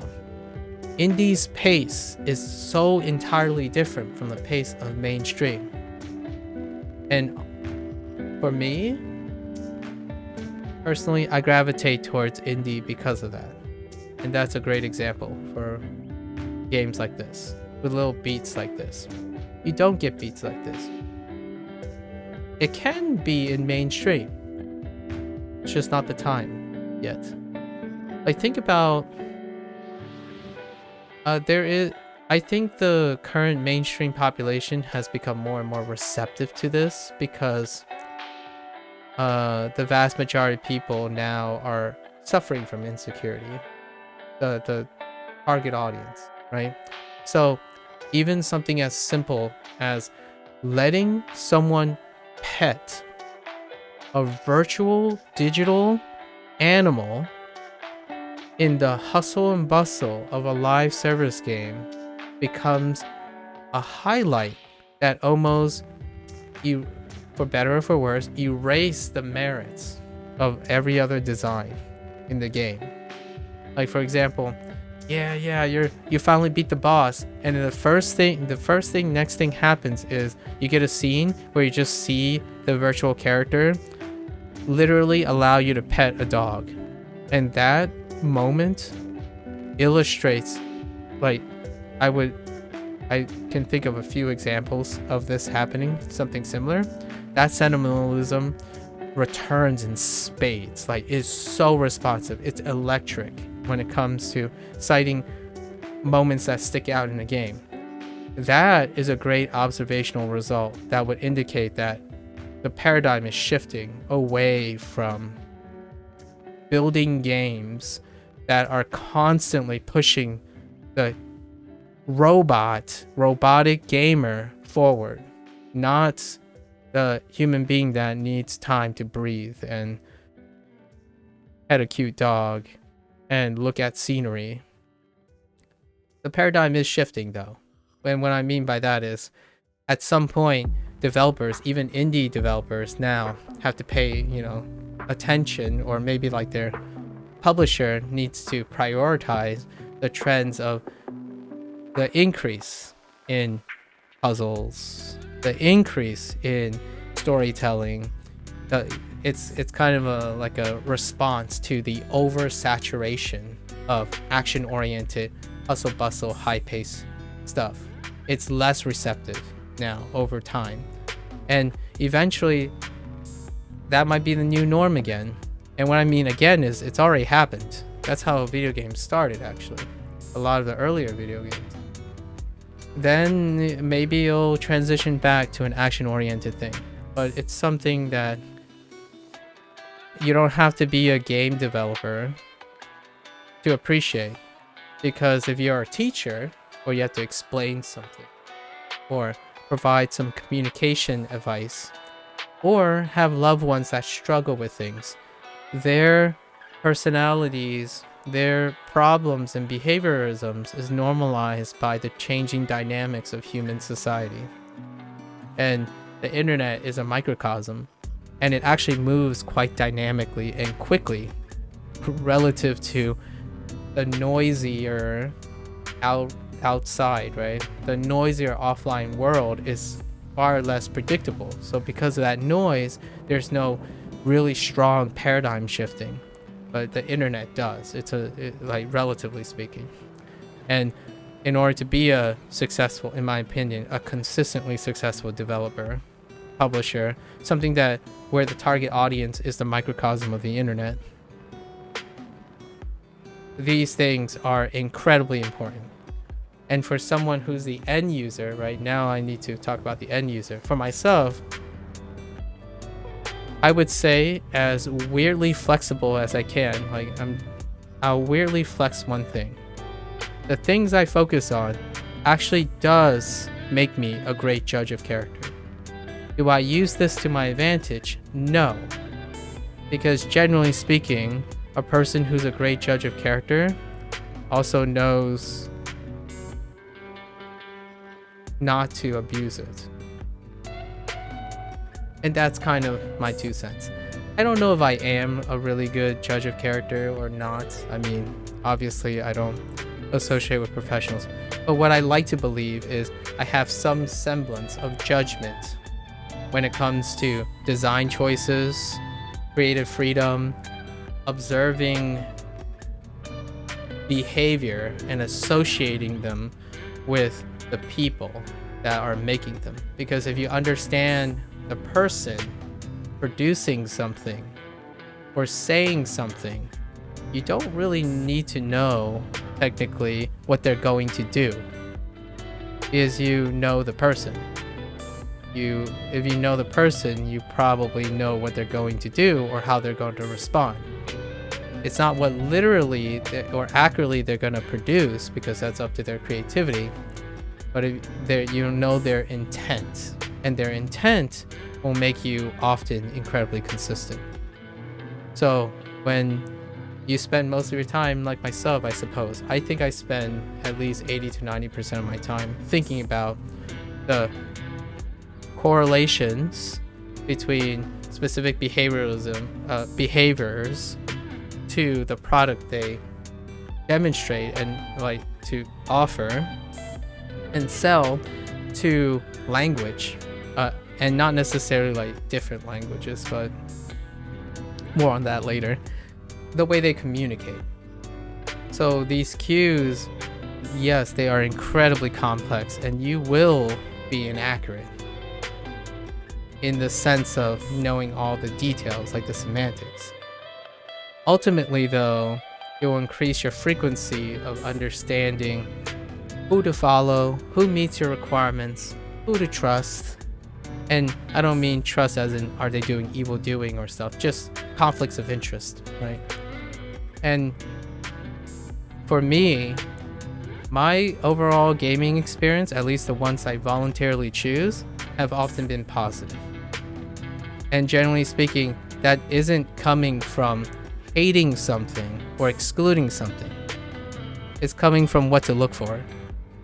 There's a difference between looking for something and excluding things so that they don't avoiding undesirable things is different from looking for things you want. You need to understand what you don't want by doing what you don't want, right? And when you're looking for something you want, oftentimes people think they're doing that, but they're actually excluding all the things they don't want actively, which provides zero experience. That's also part of the hustle bustle. It actually converges on the hustle bustle.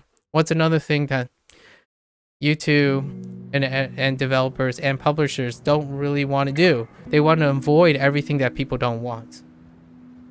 Not slowly introduce them or find an amicable way of introducing something new and normalizing it, easing it in. It's, hey guys, we know what you want, but we really want to do something new. How do we do that? Well, we're just going to do it. It's like, oh, you hate it? It's like, oh, I'm sorry. We forgot to tell you or show you that this is a new mechanic, and we're really proud of it. There's no way in the video game it's that. It's more, we did this change. We're the developers, right? We want it to change. It's not a working dialogue between the developers and the community. While at the same time, the community will respond in the same way the developer does. It's like, well, I don't want this in my game that you make. Just as how abruptly that change was introduced by the developers without the hindsight of interacting with the community. This is mainstream things. They just do it. And both, it's crazy. It's kind of more like the apple doesn't fall far from the tree situation.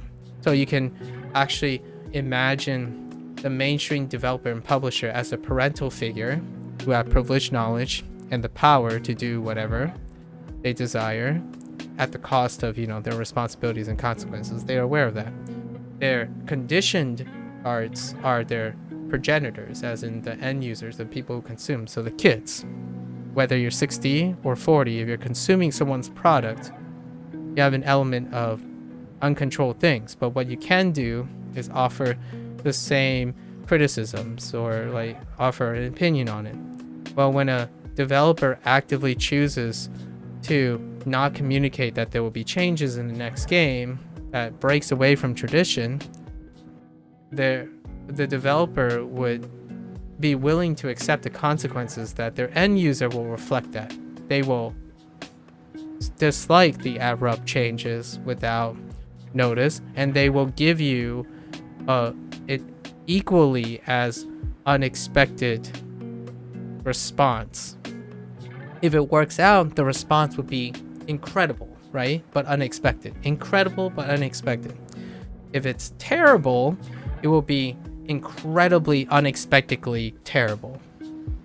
Because in both cases, the developer made an abrupt change, and so does the community. The community behaves the same way. Like, it's a reflection. It's like a feedback loop between the two. So if you have, so how do you find insight into what a game developer will do, or like their motivations and how they feel, like their judgment of character? Well, I can name a few games that I play where the developer and the community are like parents and kids, where they are constantly like amicable parents and kids, or even colleagues of each other, where you can see, yeah, it slows down innovation. It slows down like really abrupt changes, but what it does is it consistently becomes positive. Like, oh hey, I know what you guys are saying, here's what I think about it, and what do you guys think? It's like, okay, let's meet halfway, and then the game continues to move at a steady pace, but it's also sustainable, incredibly sustainable. I play a game like that, and I really respect the developers, the developer mainly, specifically, and in the community it fosters.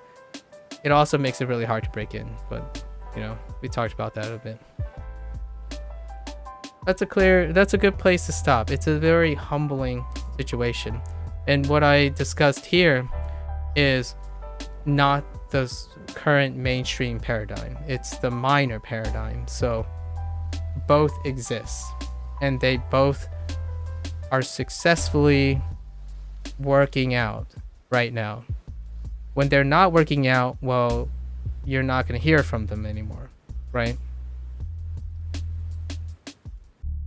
It's a little bit of a digression, but I love it. That's what this little coffee thing reminds me of. And to end it, that is why I take breaks. If the developer decided that it's a great idea to place a coffee stop in the middle of your game, I'll take a break too.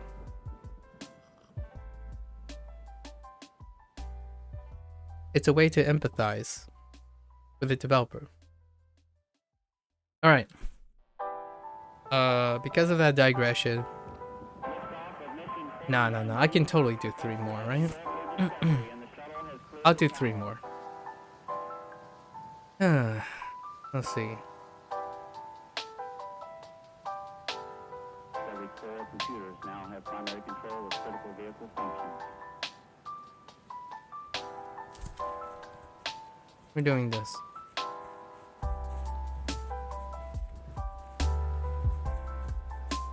Okay. All right.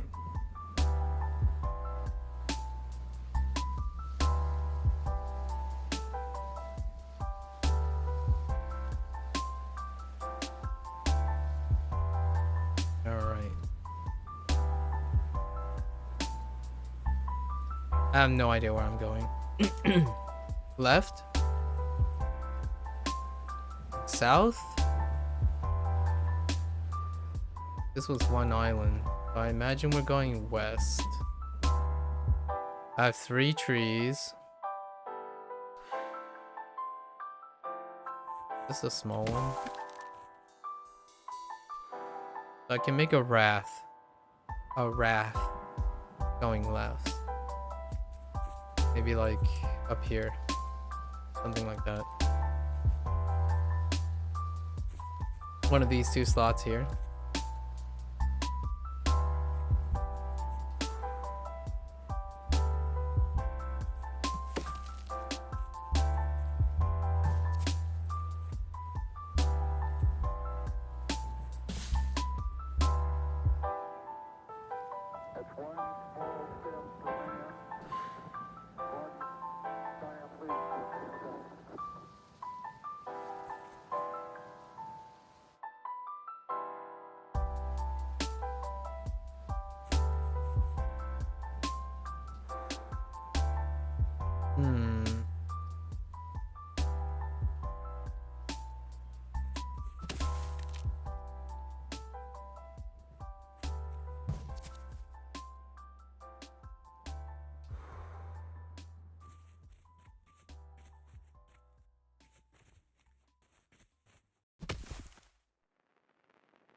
Hmm.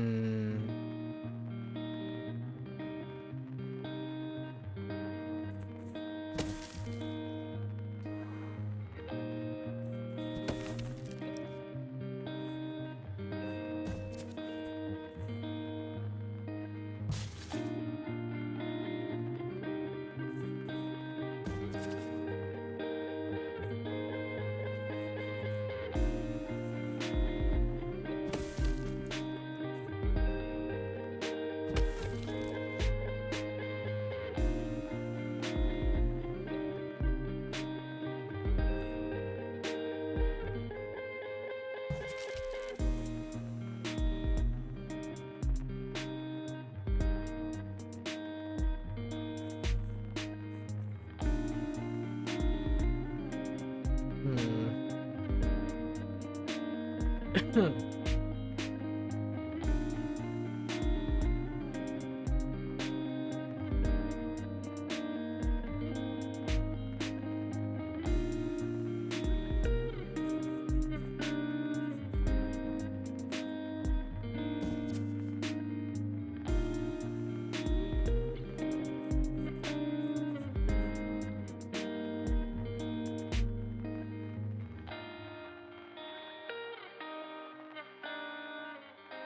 uh. Oh.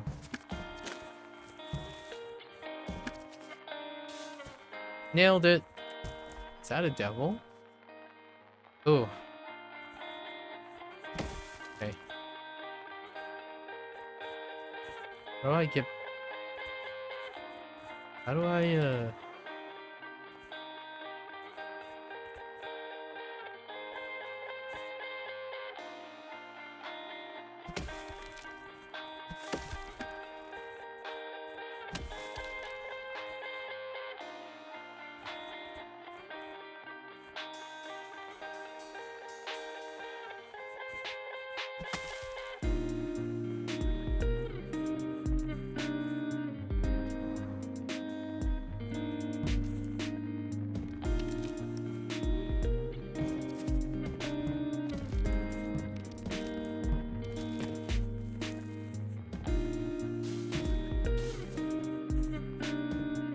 Alright.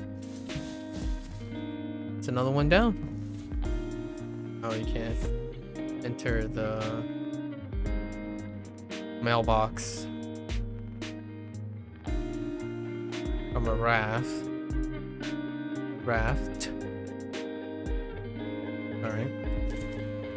Get back here.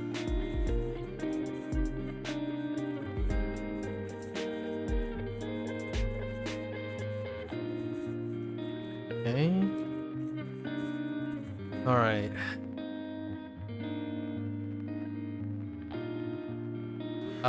We have a tall tree. I'm guessing tall tree here. It's probably not a raft. Right?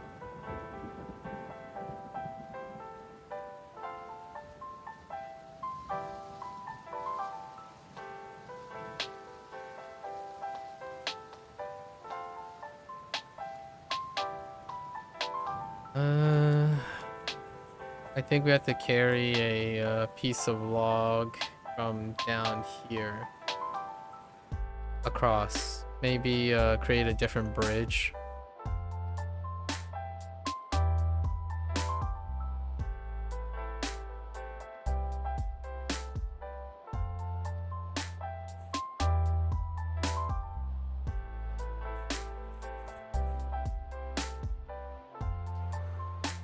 Hmm.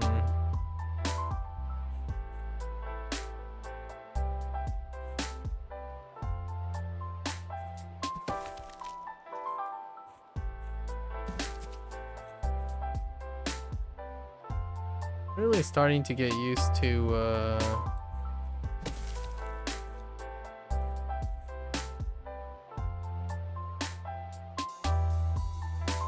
some of the things, some of the tricks.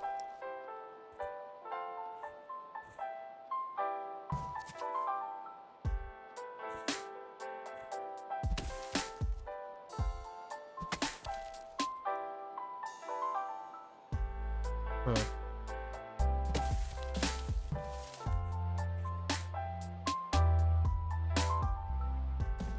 Yeah, so that creates the extra bridge.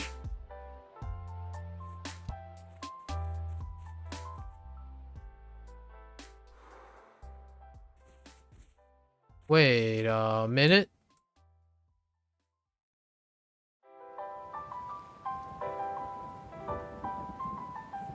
Huh. I don't like how that log is just sitting there. I might have made a mistake. We'll see.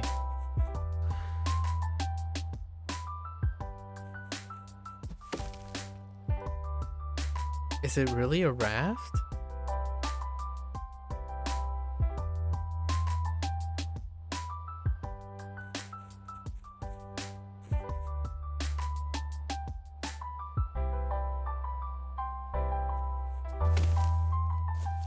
Oh, it is a raft.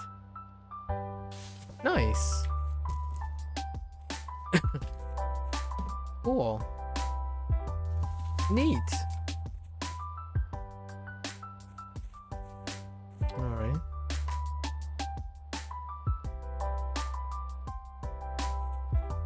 That one was unusually friendly.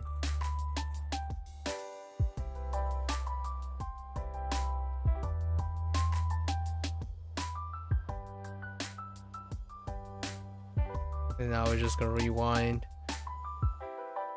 I think one of the nice things that would be kind of evil, the way they design it would be you can't rewind like after you interacted with the buddies, so you have to find your way back with by accepting, you know, make it order matters. But generally speaking, I just rewind to get back as opposed to seeing if there's any way to get back manually. Got time for that, yo. Okay. I think we're clearing out all the ice area. Okay.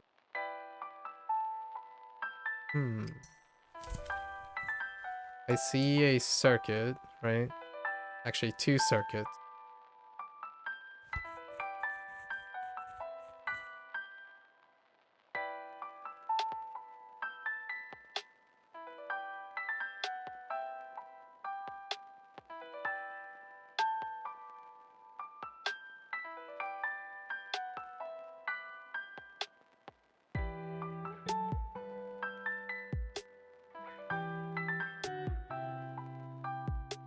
Oh, the ice thing is probably also... I don't know if this is the area where you create paths and roll logs over rocks. I see a lot of rocks, and I see a path.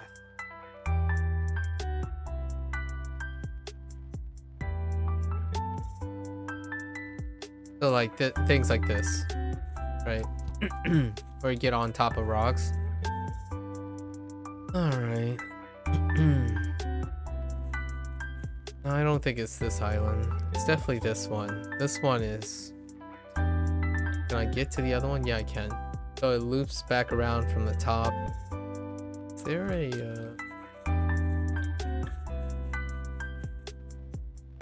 There's a red... Oh, yeah, and then there are two... there's a teleporting spot, too. So there's also mailboxes.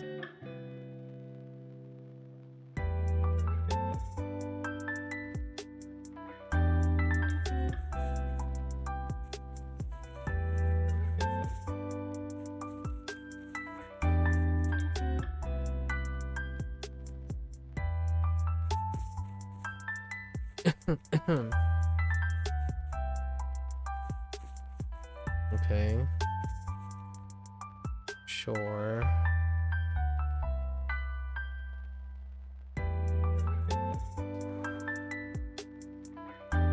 Oh, places me up there? What the heck? What? Why does it place me up there? Wait, wait, wait. What? Why would you place me up there? Uh-oh.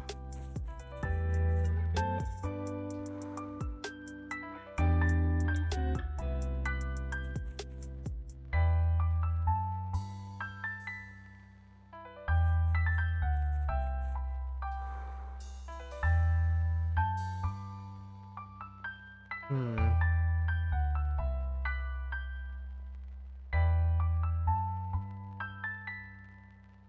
Where am I going? Down here. So I wanna get the log down here. Oh, wait. It could be a raft point too. Like right here. Push off that rock. Probably. Or it could be a rafting point here. It has to involve this island. Hmm.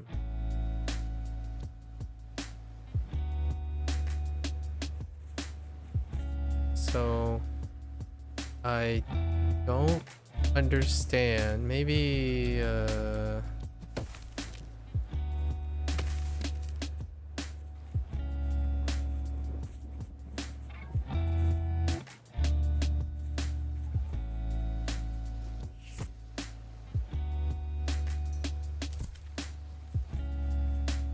I wanted to get over here.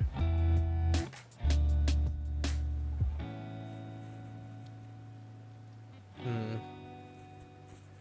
Actually, probably here.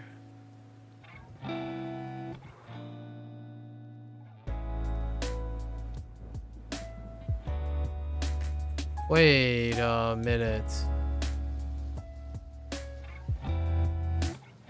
Oh. I'm a doofus.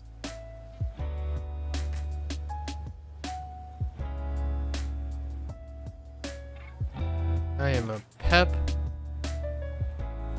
And just use this. There we go. Okay.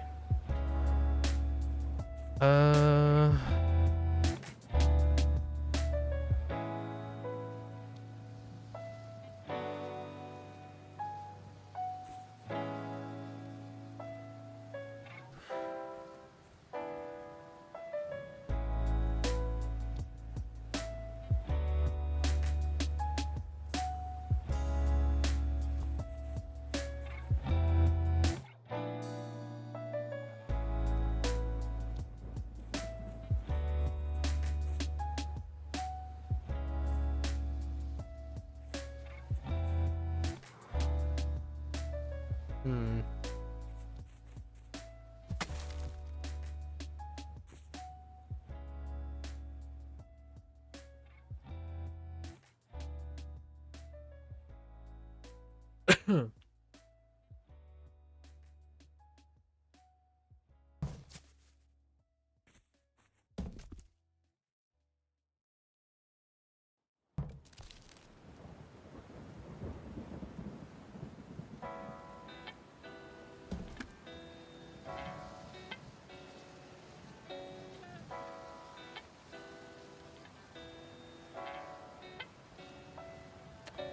Oh, hold on.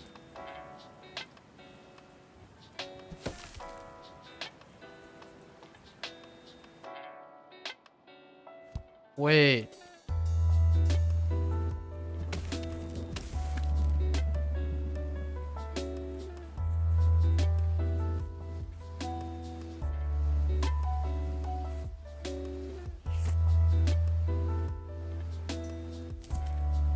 Oh no. Uh. Oh no.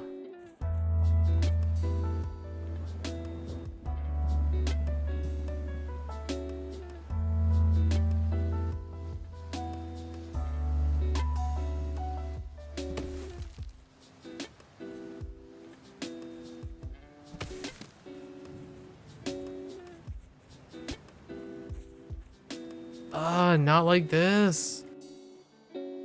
Hold up.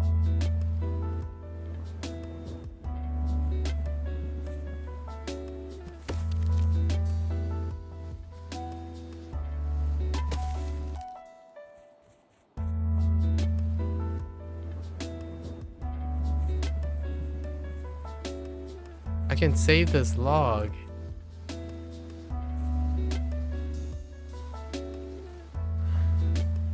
I don't know how to get back.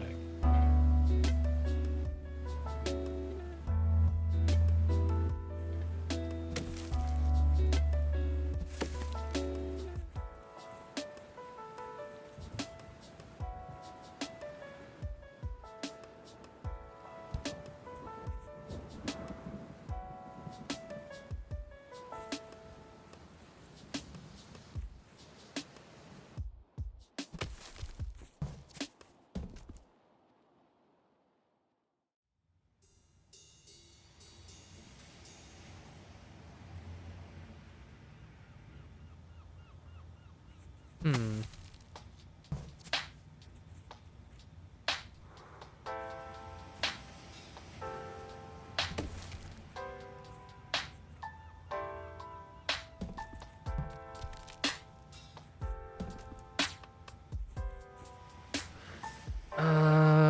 Okay.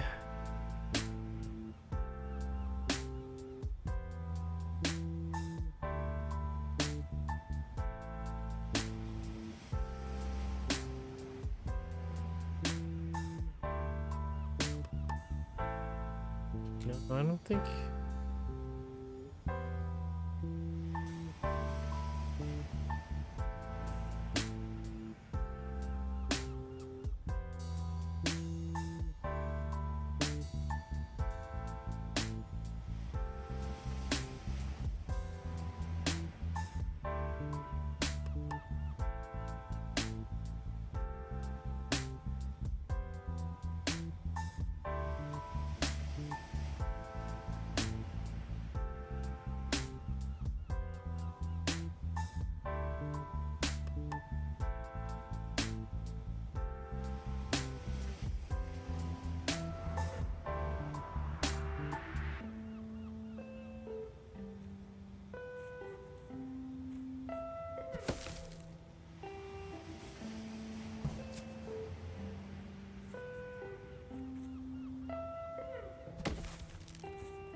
Oh, that's how that worked.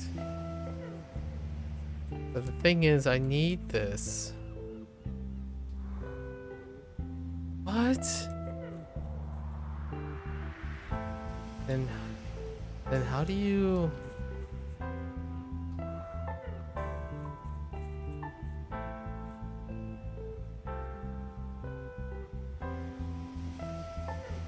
Okay, okay, hold up.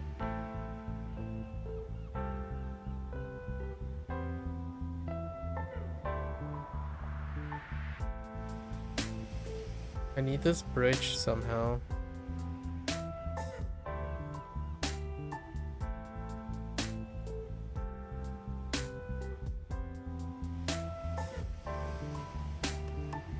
Wait.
Okay, hold up.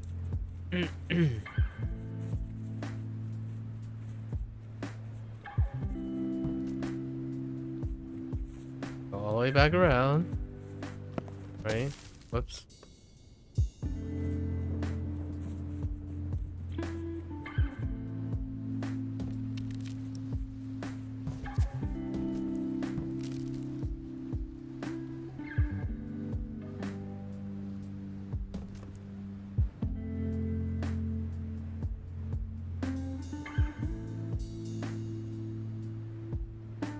Oh.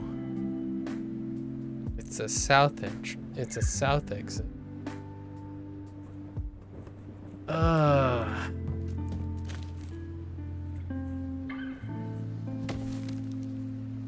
That's not helpful. What is this nonsense?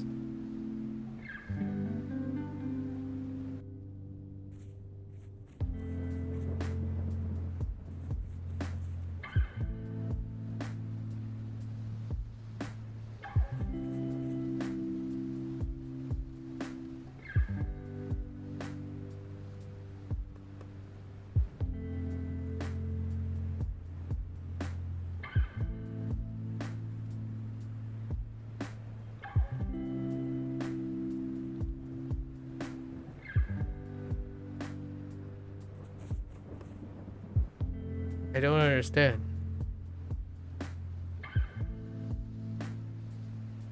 It's this raft. It's right here. I feel like there's gonna be a raft right here.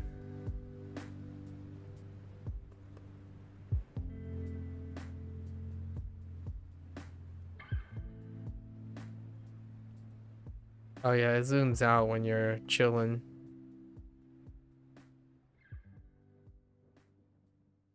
Also an incredibly clever thing to integrate.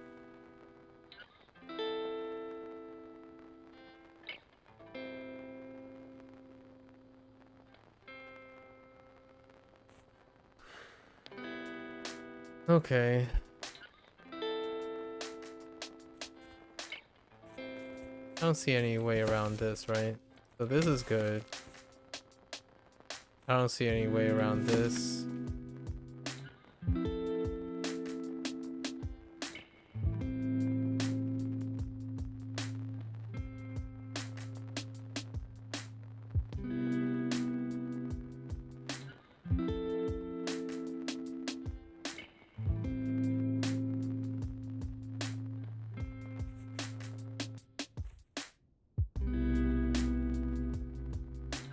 Oh, was I being a pep? Oh, I could just reset. I'm a pep. I'm pretty sure I just pepped this.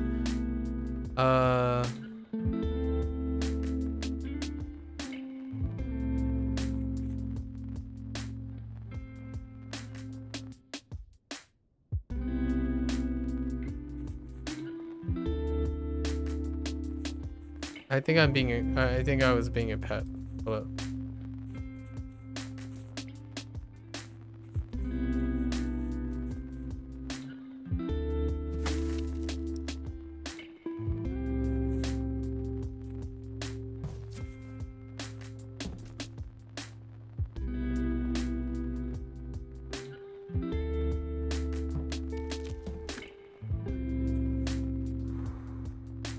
No, it takes me up here.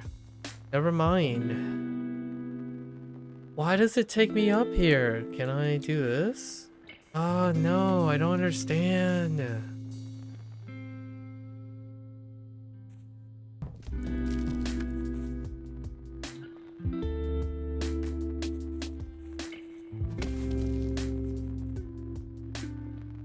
Maybe this is the same. Maybe it's not important. Maybe I don't need this log.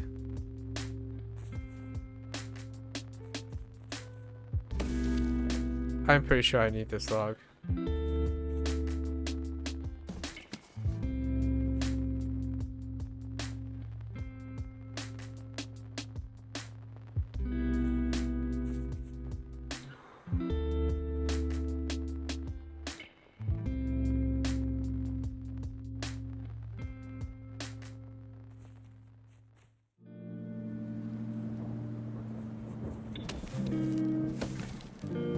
Oops.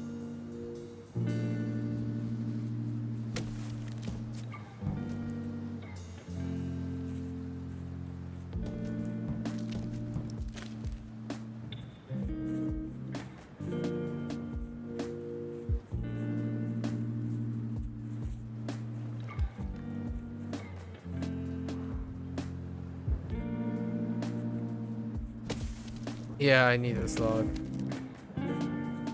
What the heck?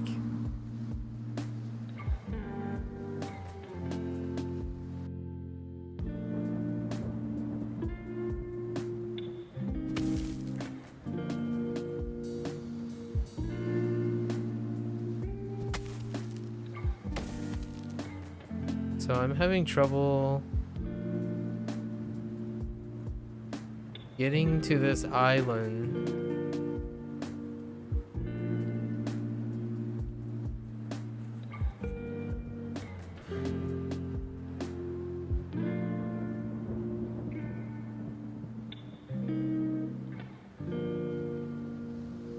Yeah, so I'm having trouble getting to that island again. That is the raft spot. Just don't know how to get to it.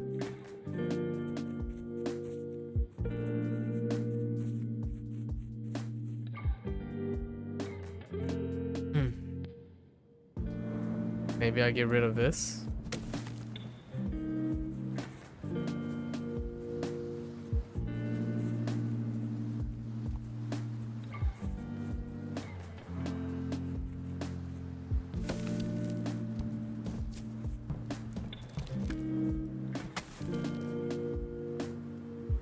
It was just that simple.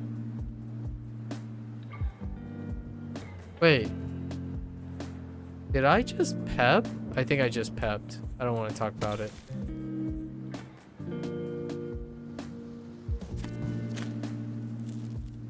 Wait.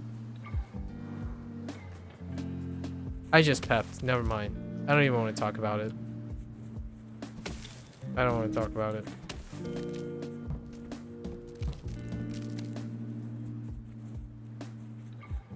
I pepped again. Oh my gosh.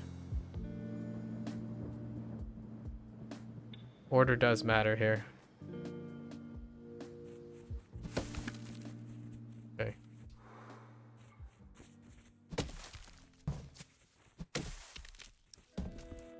Alright. Crisis averted. What? Not like that. We got it. We got it. It's fine.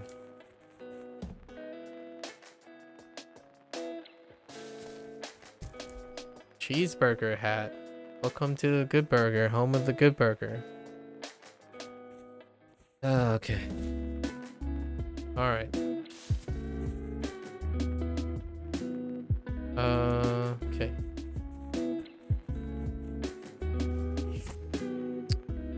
Alright. What else we got? I'm feeling pretty good. Let's do this one.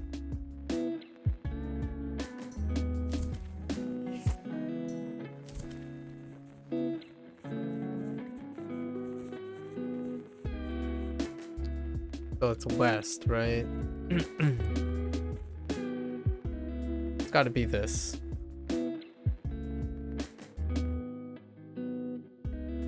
That pigeon on the smartphone. It has a blue bubble, right? It has a blue bubble, so it's clearly an iPhone. Deep cuts right there. Any software enthusiasts or tech enthusiasts will know exactly what I mean when I'm saying that is clearly an iPhone. Perhaps not, you know? Maybe it's a what'd you call it? A material U skin on top that makes the text bubble blue? Who knows? Whoops. Texting pigeon. Before the postal service was invented, humans used pigeons to deliver messages. Nostalgia scientists attempted to revive pigeon comms by teaching the pigeons to send texts. They soon discovered that touchscreen did not respond to feather or beak inputs. Who would have thought? That's kind of a multi-layer meta joke though, because like birds were a form of communication before the smartphone, right? Cue the carrier pigeons, but obviously that's an iPhone. Okay. And I mean, lots of indie games kind of use the layout of iPhones because of their prevalence in pop culture. Although granted, it's largely due to the homogeny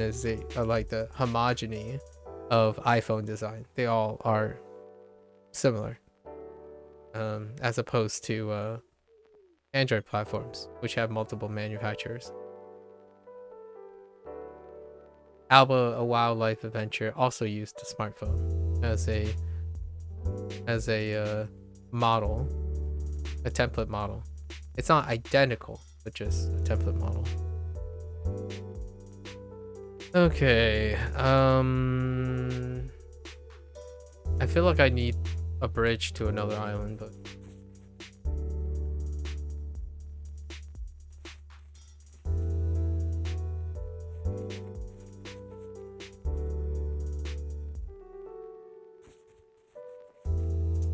this seems kind of gross.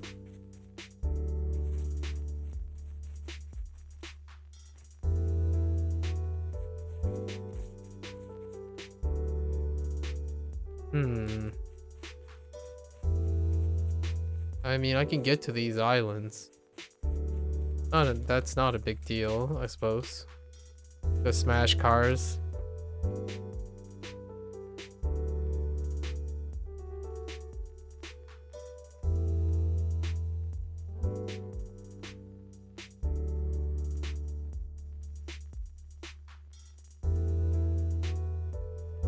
So the smash cars, right?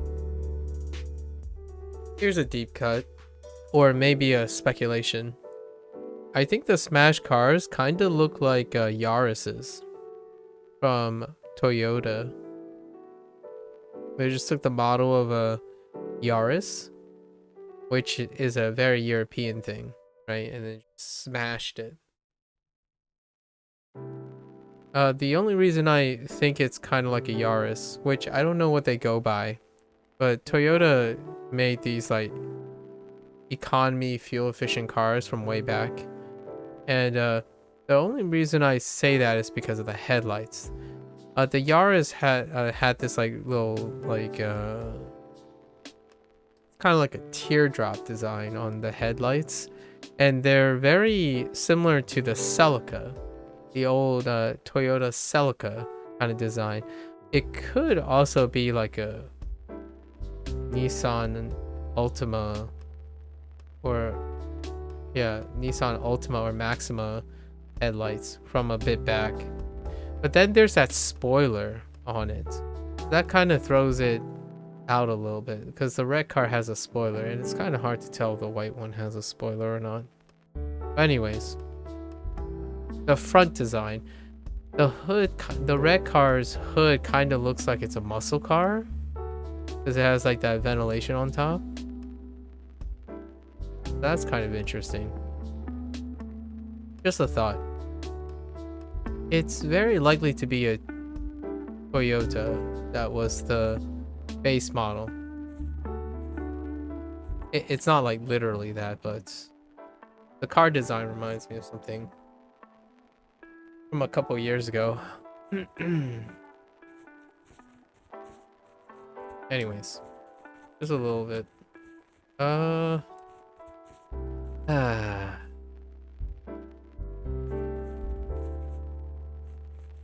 Okay, so let's go back to this island.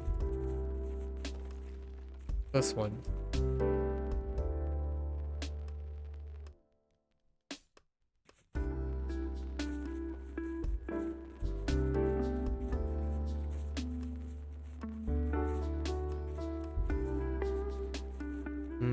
Can I form a bridge? I feel I can form a raft, right? Yeah. A raft that goes to that island. Or not. Never mind.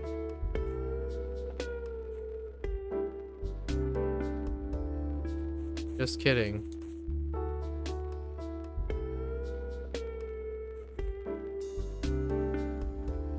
Okay, I need to, hold up.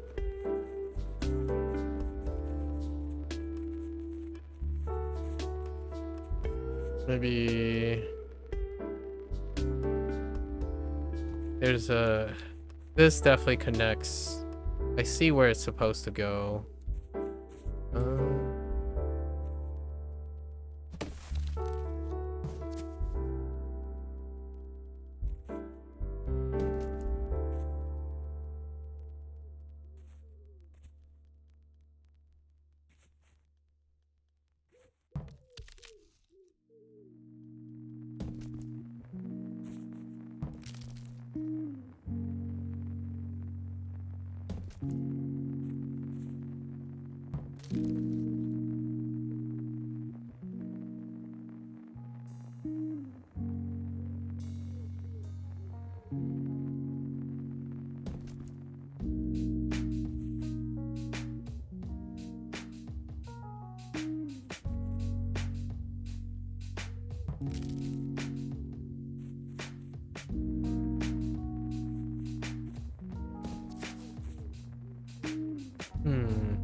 I think this is fine.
No.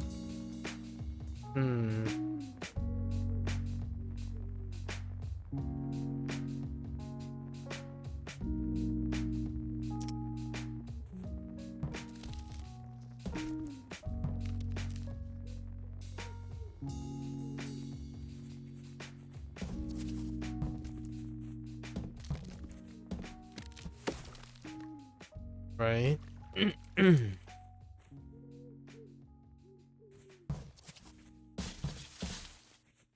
There we go. All right. So we can form a new bridge here, right? And liberate that tree, probably.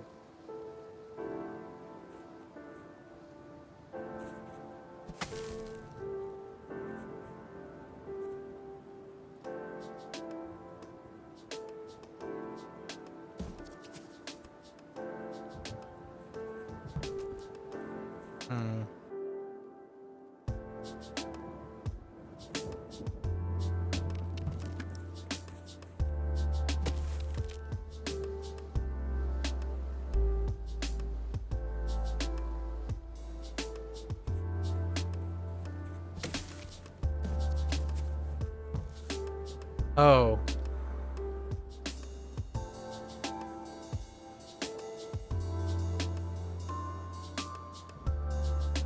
Wait. Oh.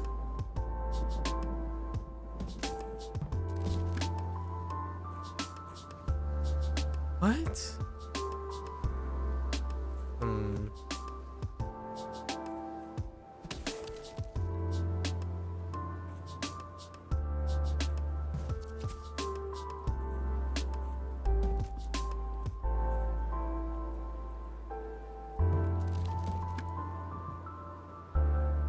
I'm trying to get I'm trying to get to this bridge. Like, how do I?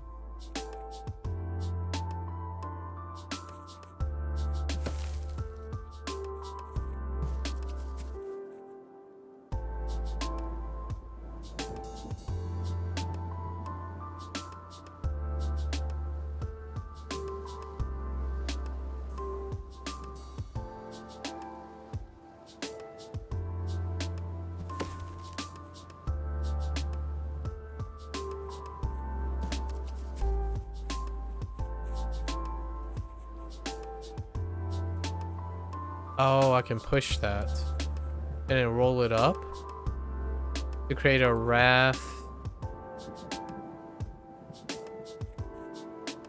here somewhere, like one of these.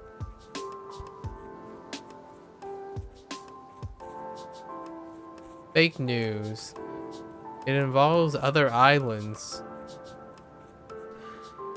Yeah, it totally involves this island.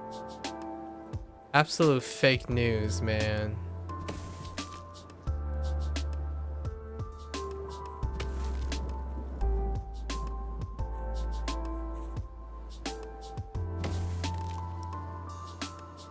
Hmm.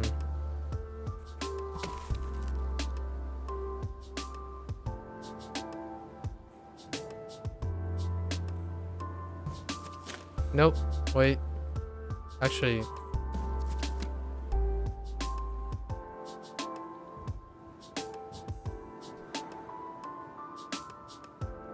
Okay.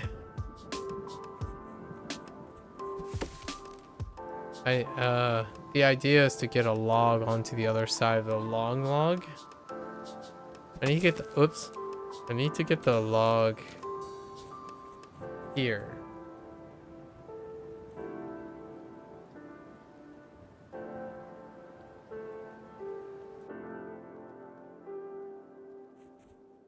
Okay.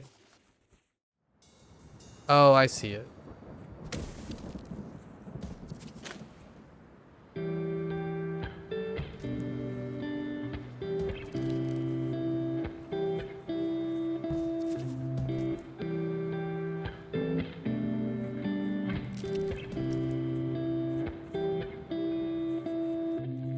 Maybe I don't.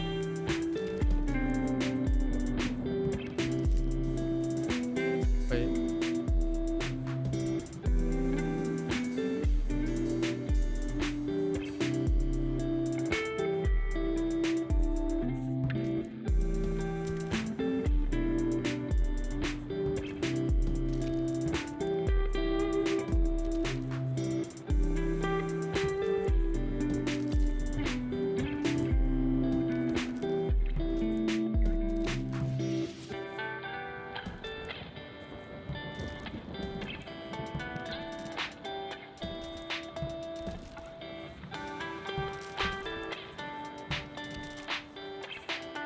What?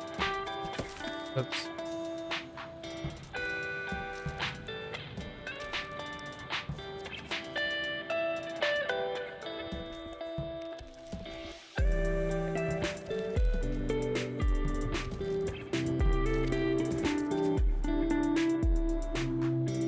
Hmm.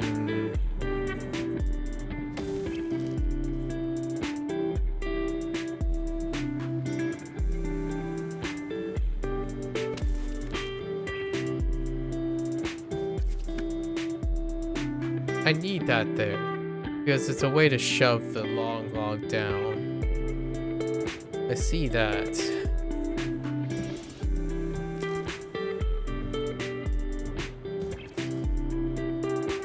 Oh.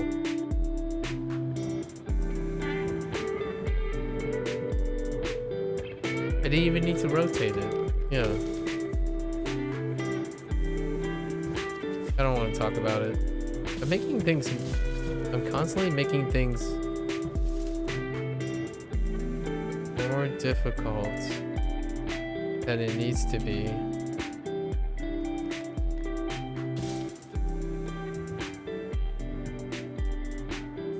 Actually.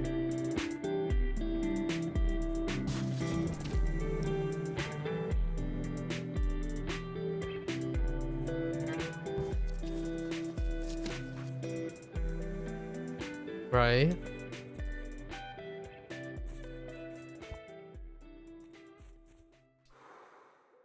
Oh. Wait.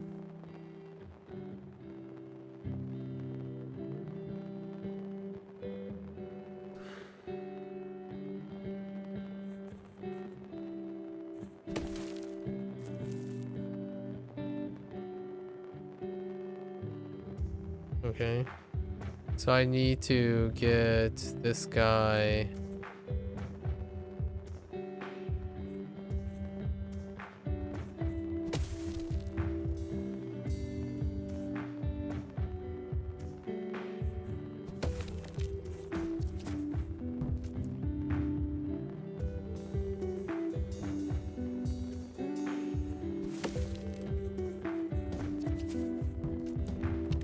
Okay. All right. There we go. Hug. All right. All right.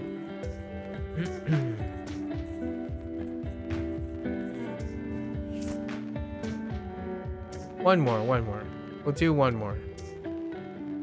Not that one. Not those. not those. Alright, we'll save that one.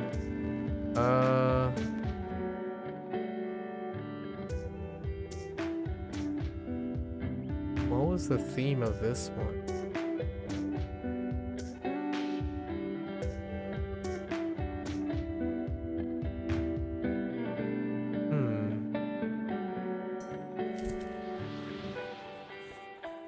It's definitely here. It's gotta be this part.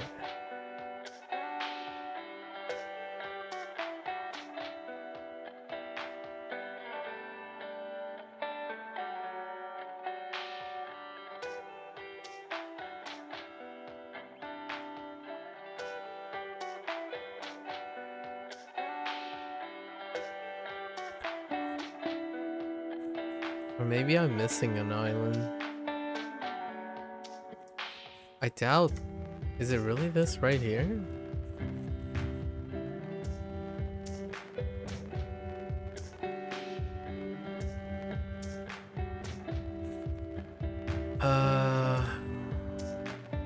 One log. Oh.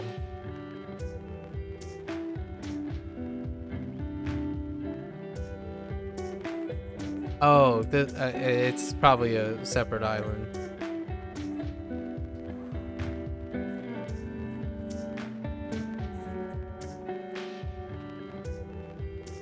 Right?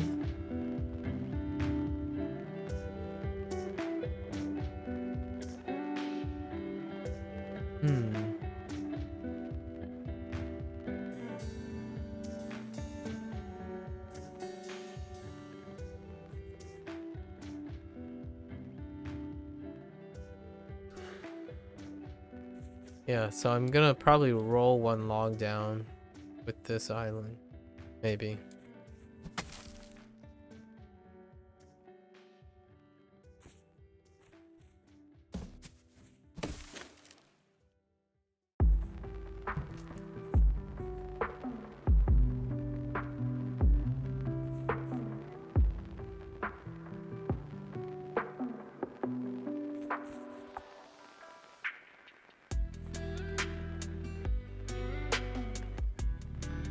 Can't do anything about that.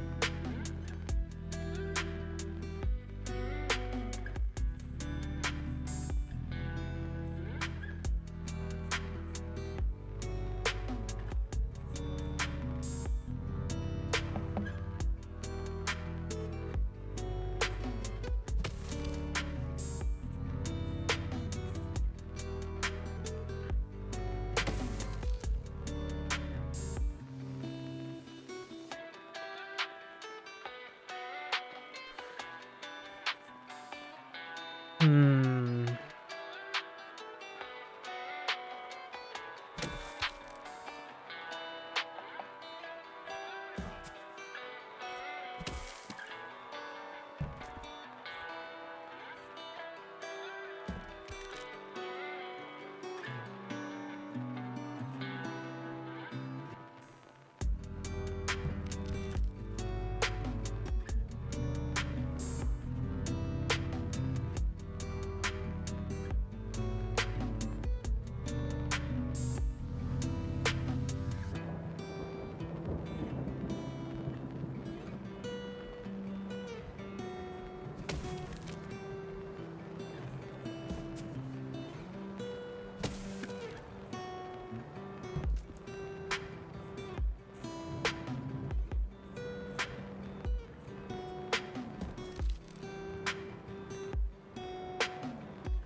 Okay. Oh. Okay.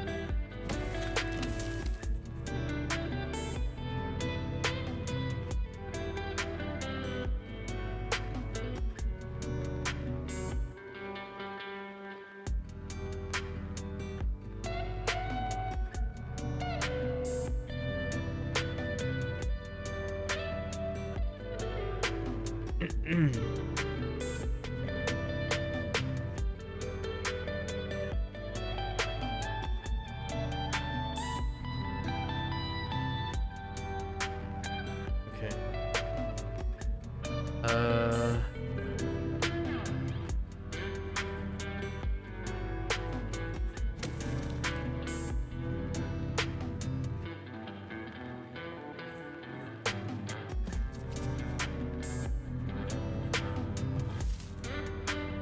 Oh, this is the sliding island.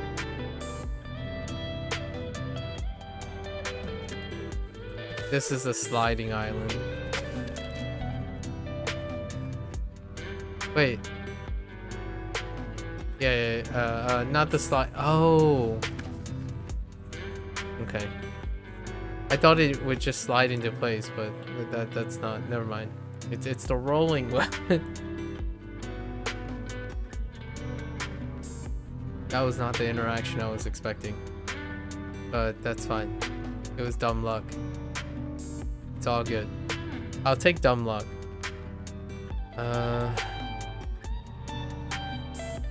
So we remember the theme now.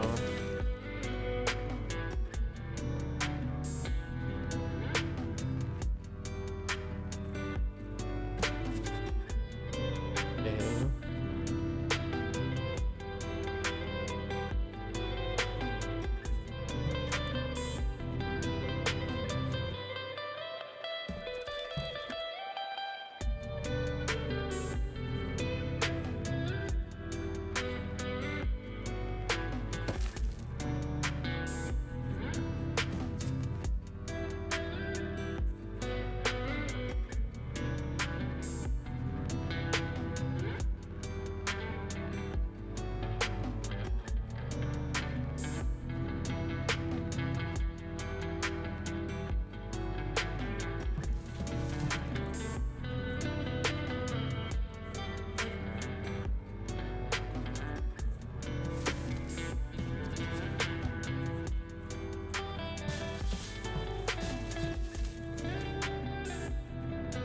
Oh, hey, that's it. Wow. That one was Gandalf. Nice to meet you, Gandalf. Actually, you know what? Gandalf didn't have a purple hat. It's closer to the Disney related things. That one was surprisingly okay. Like, that just felt like a normal thing. What the heck? Let's do another one. That one was like really okay. I can't process that one. What the heck? Oh, I see the raft point. Let's do this one.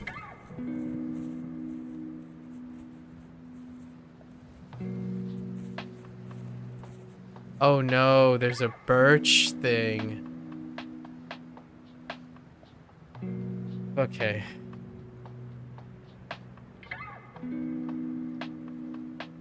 It's time for the birch tree.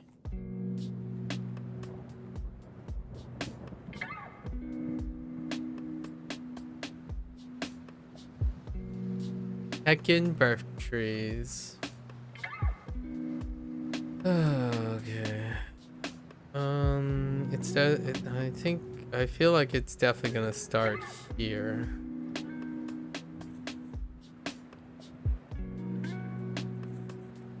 So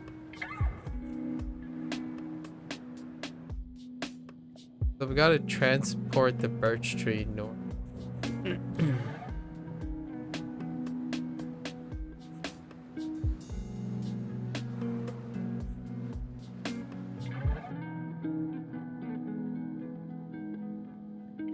Right?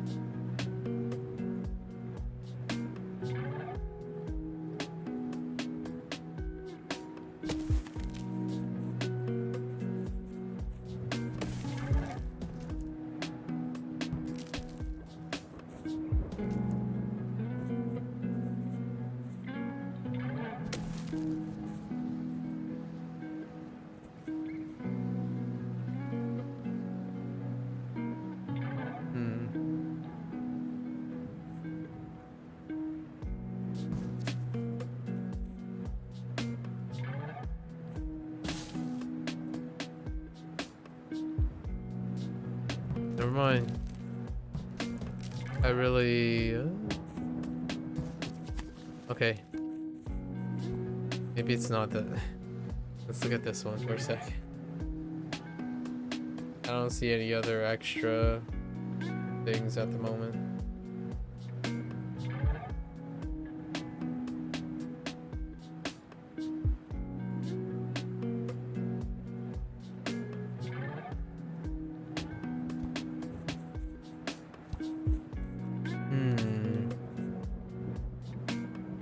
I reset this before, so I made an attempt on this previously, because I know how to get to that exhibit right there.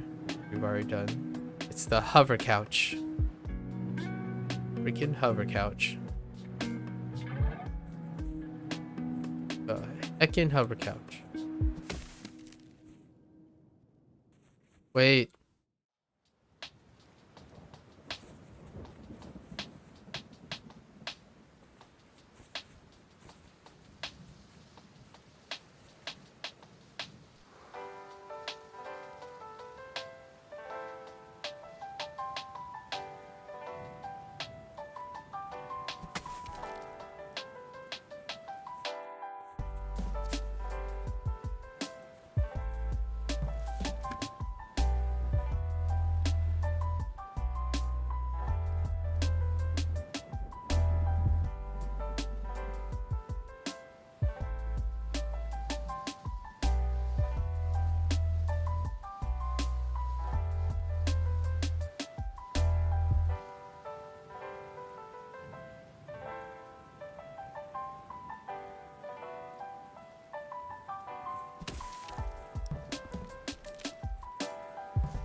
Hold up.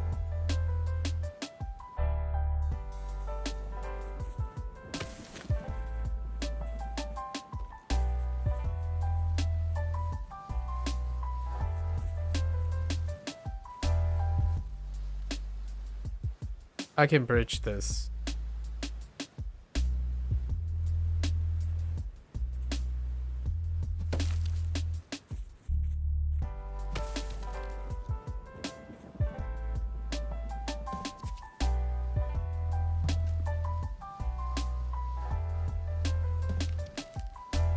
Does this work? No, it doesn't.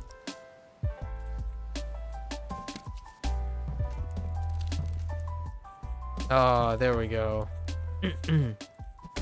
Birch tree acquired.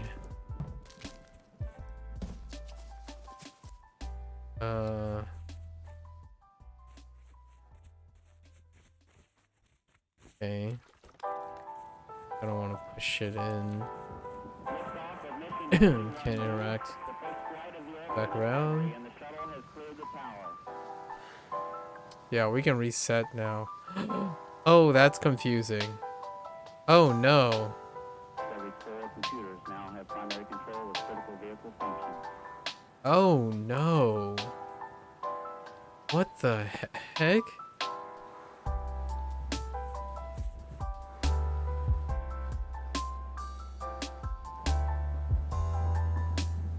My head.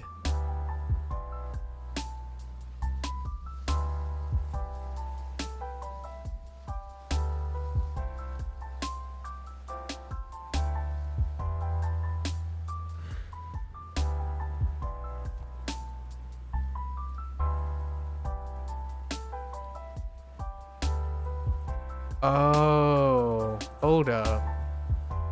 I have to go to the other side. From here.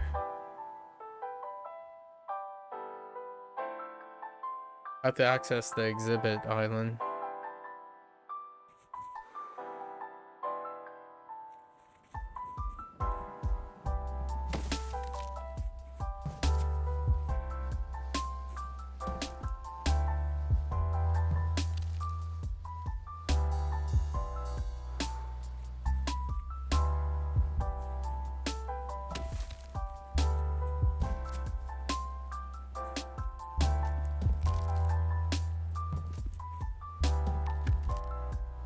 Wait. That's one small step for man, one giant leap for mankind. Wait a minute.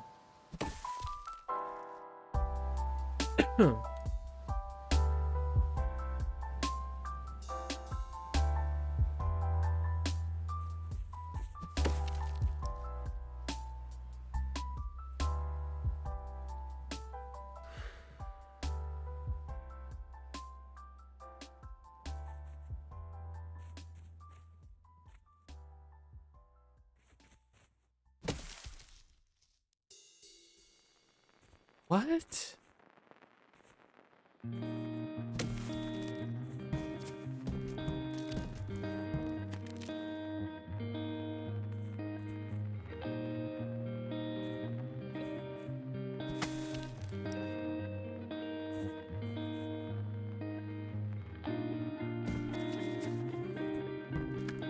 No, this just exits north. That can't be right.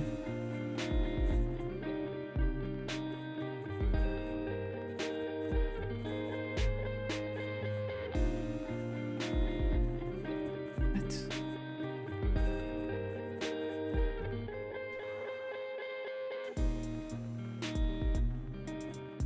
Oh, can I, like, do this and reset?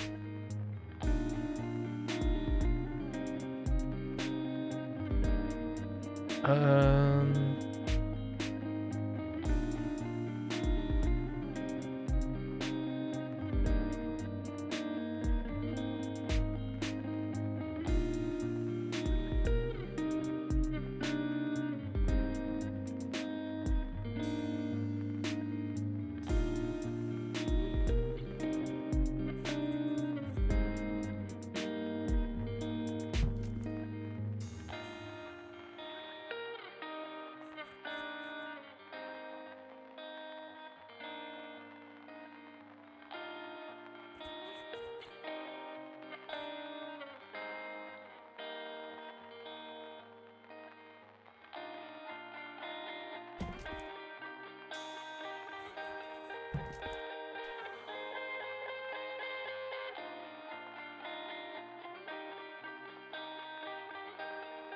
Hmm.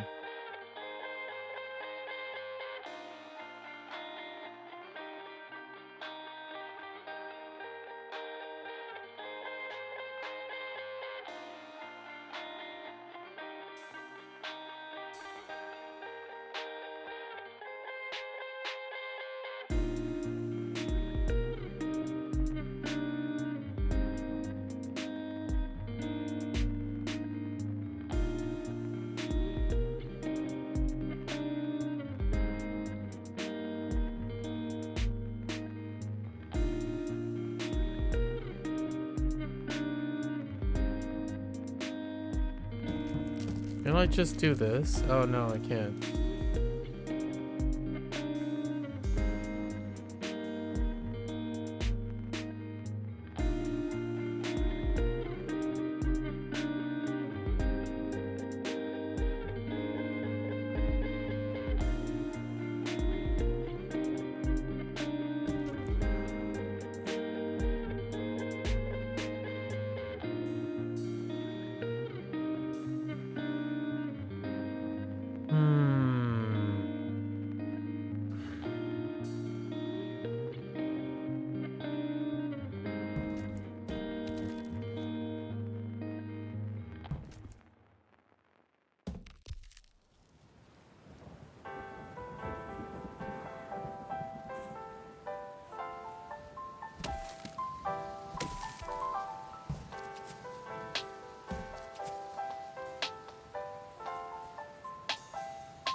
What if I do it this way?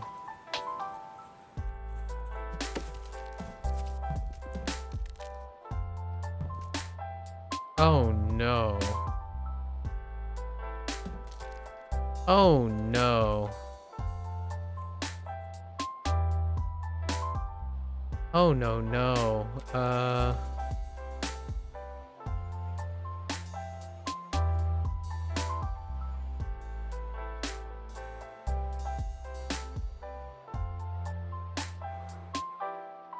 That doesn't. I was curious what happens if I did that.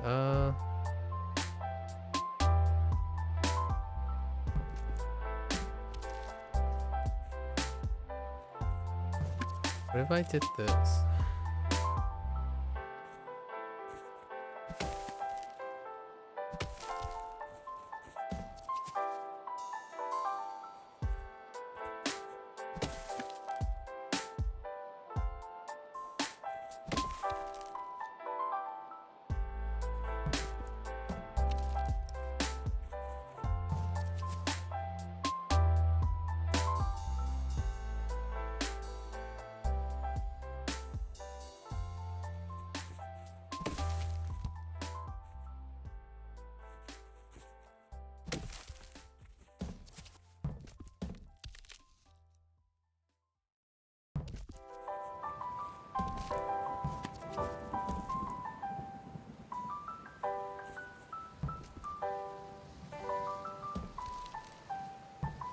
That's not how that works. Dang it. I'm close, but not close enough.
Hmm.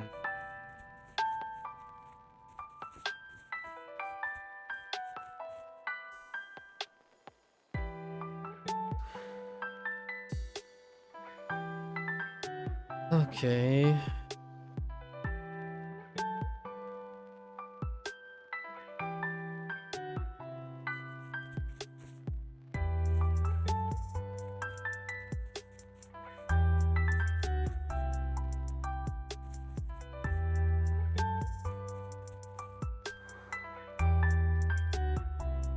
Oh, hey.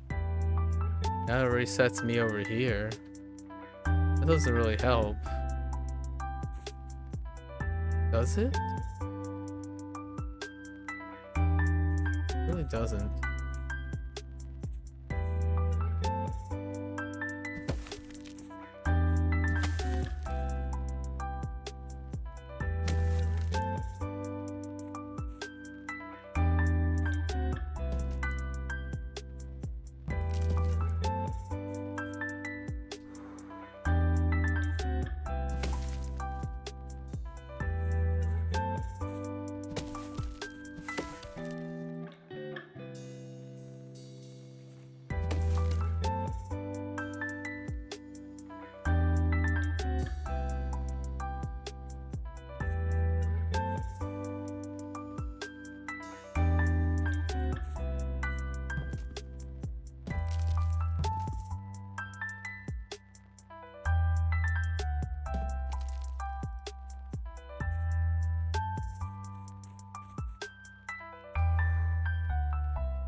Oh gosh, what's going on? I don't understand. Okay.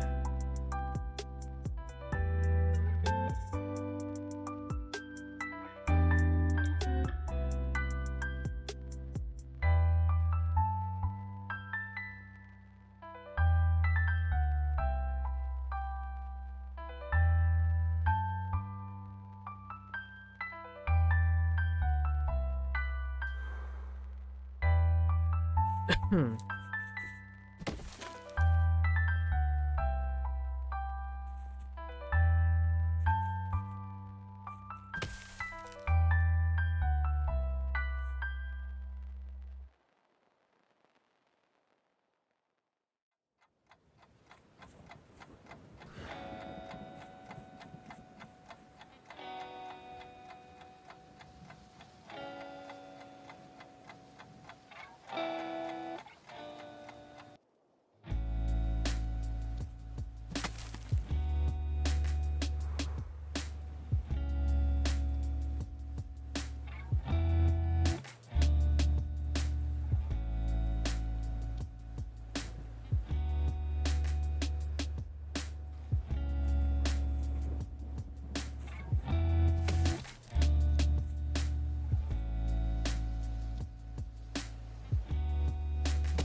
Hmm.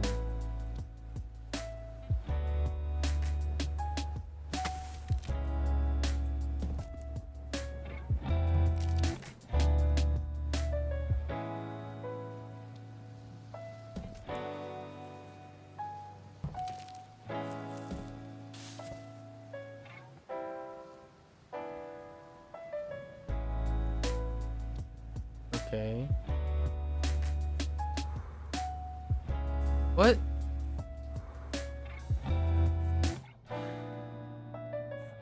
What?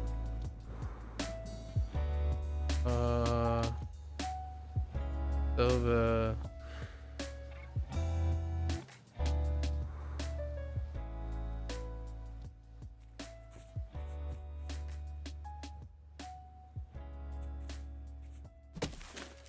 the birch tree gets reset when it forms a raft.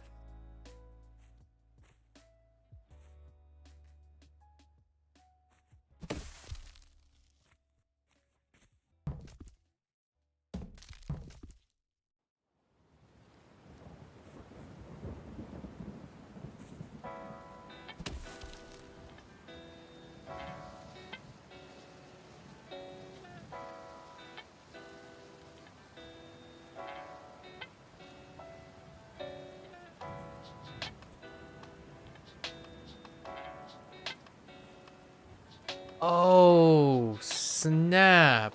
I didn't realize that's how that works. Okay. That solves the problem. Wow. That is really cool. Holy heck. That's crazy.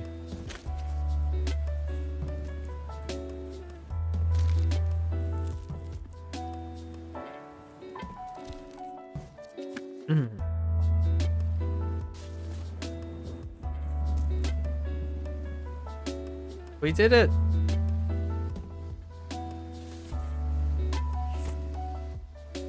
Now we've got to be able to count this, right? Okay. We cleared this section too.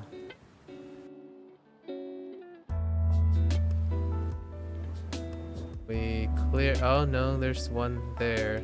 Oh, I couldn't figure this one out. So, so there's one.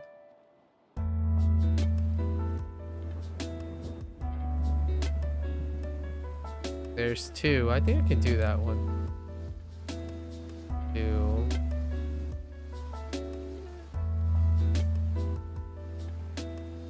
Oh, we are so close.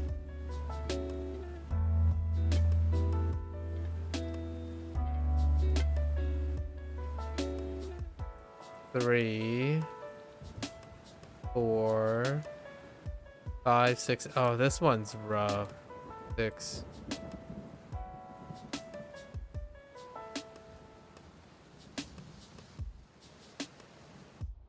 7, 8. We have less than 10. 9. Oh, okay, 10. We have 10 left. I think it's like 10. All right. That's some good progress. I still can't figure out the two of them.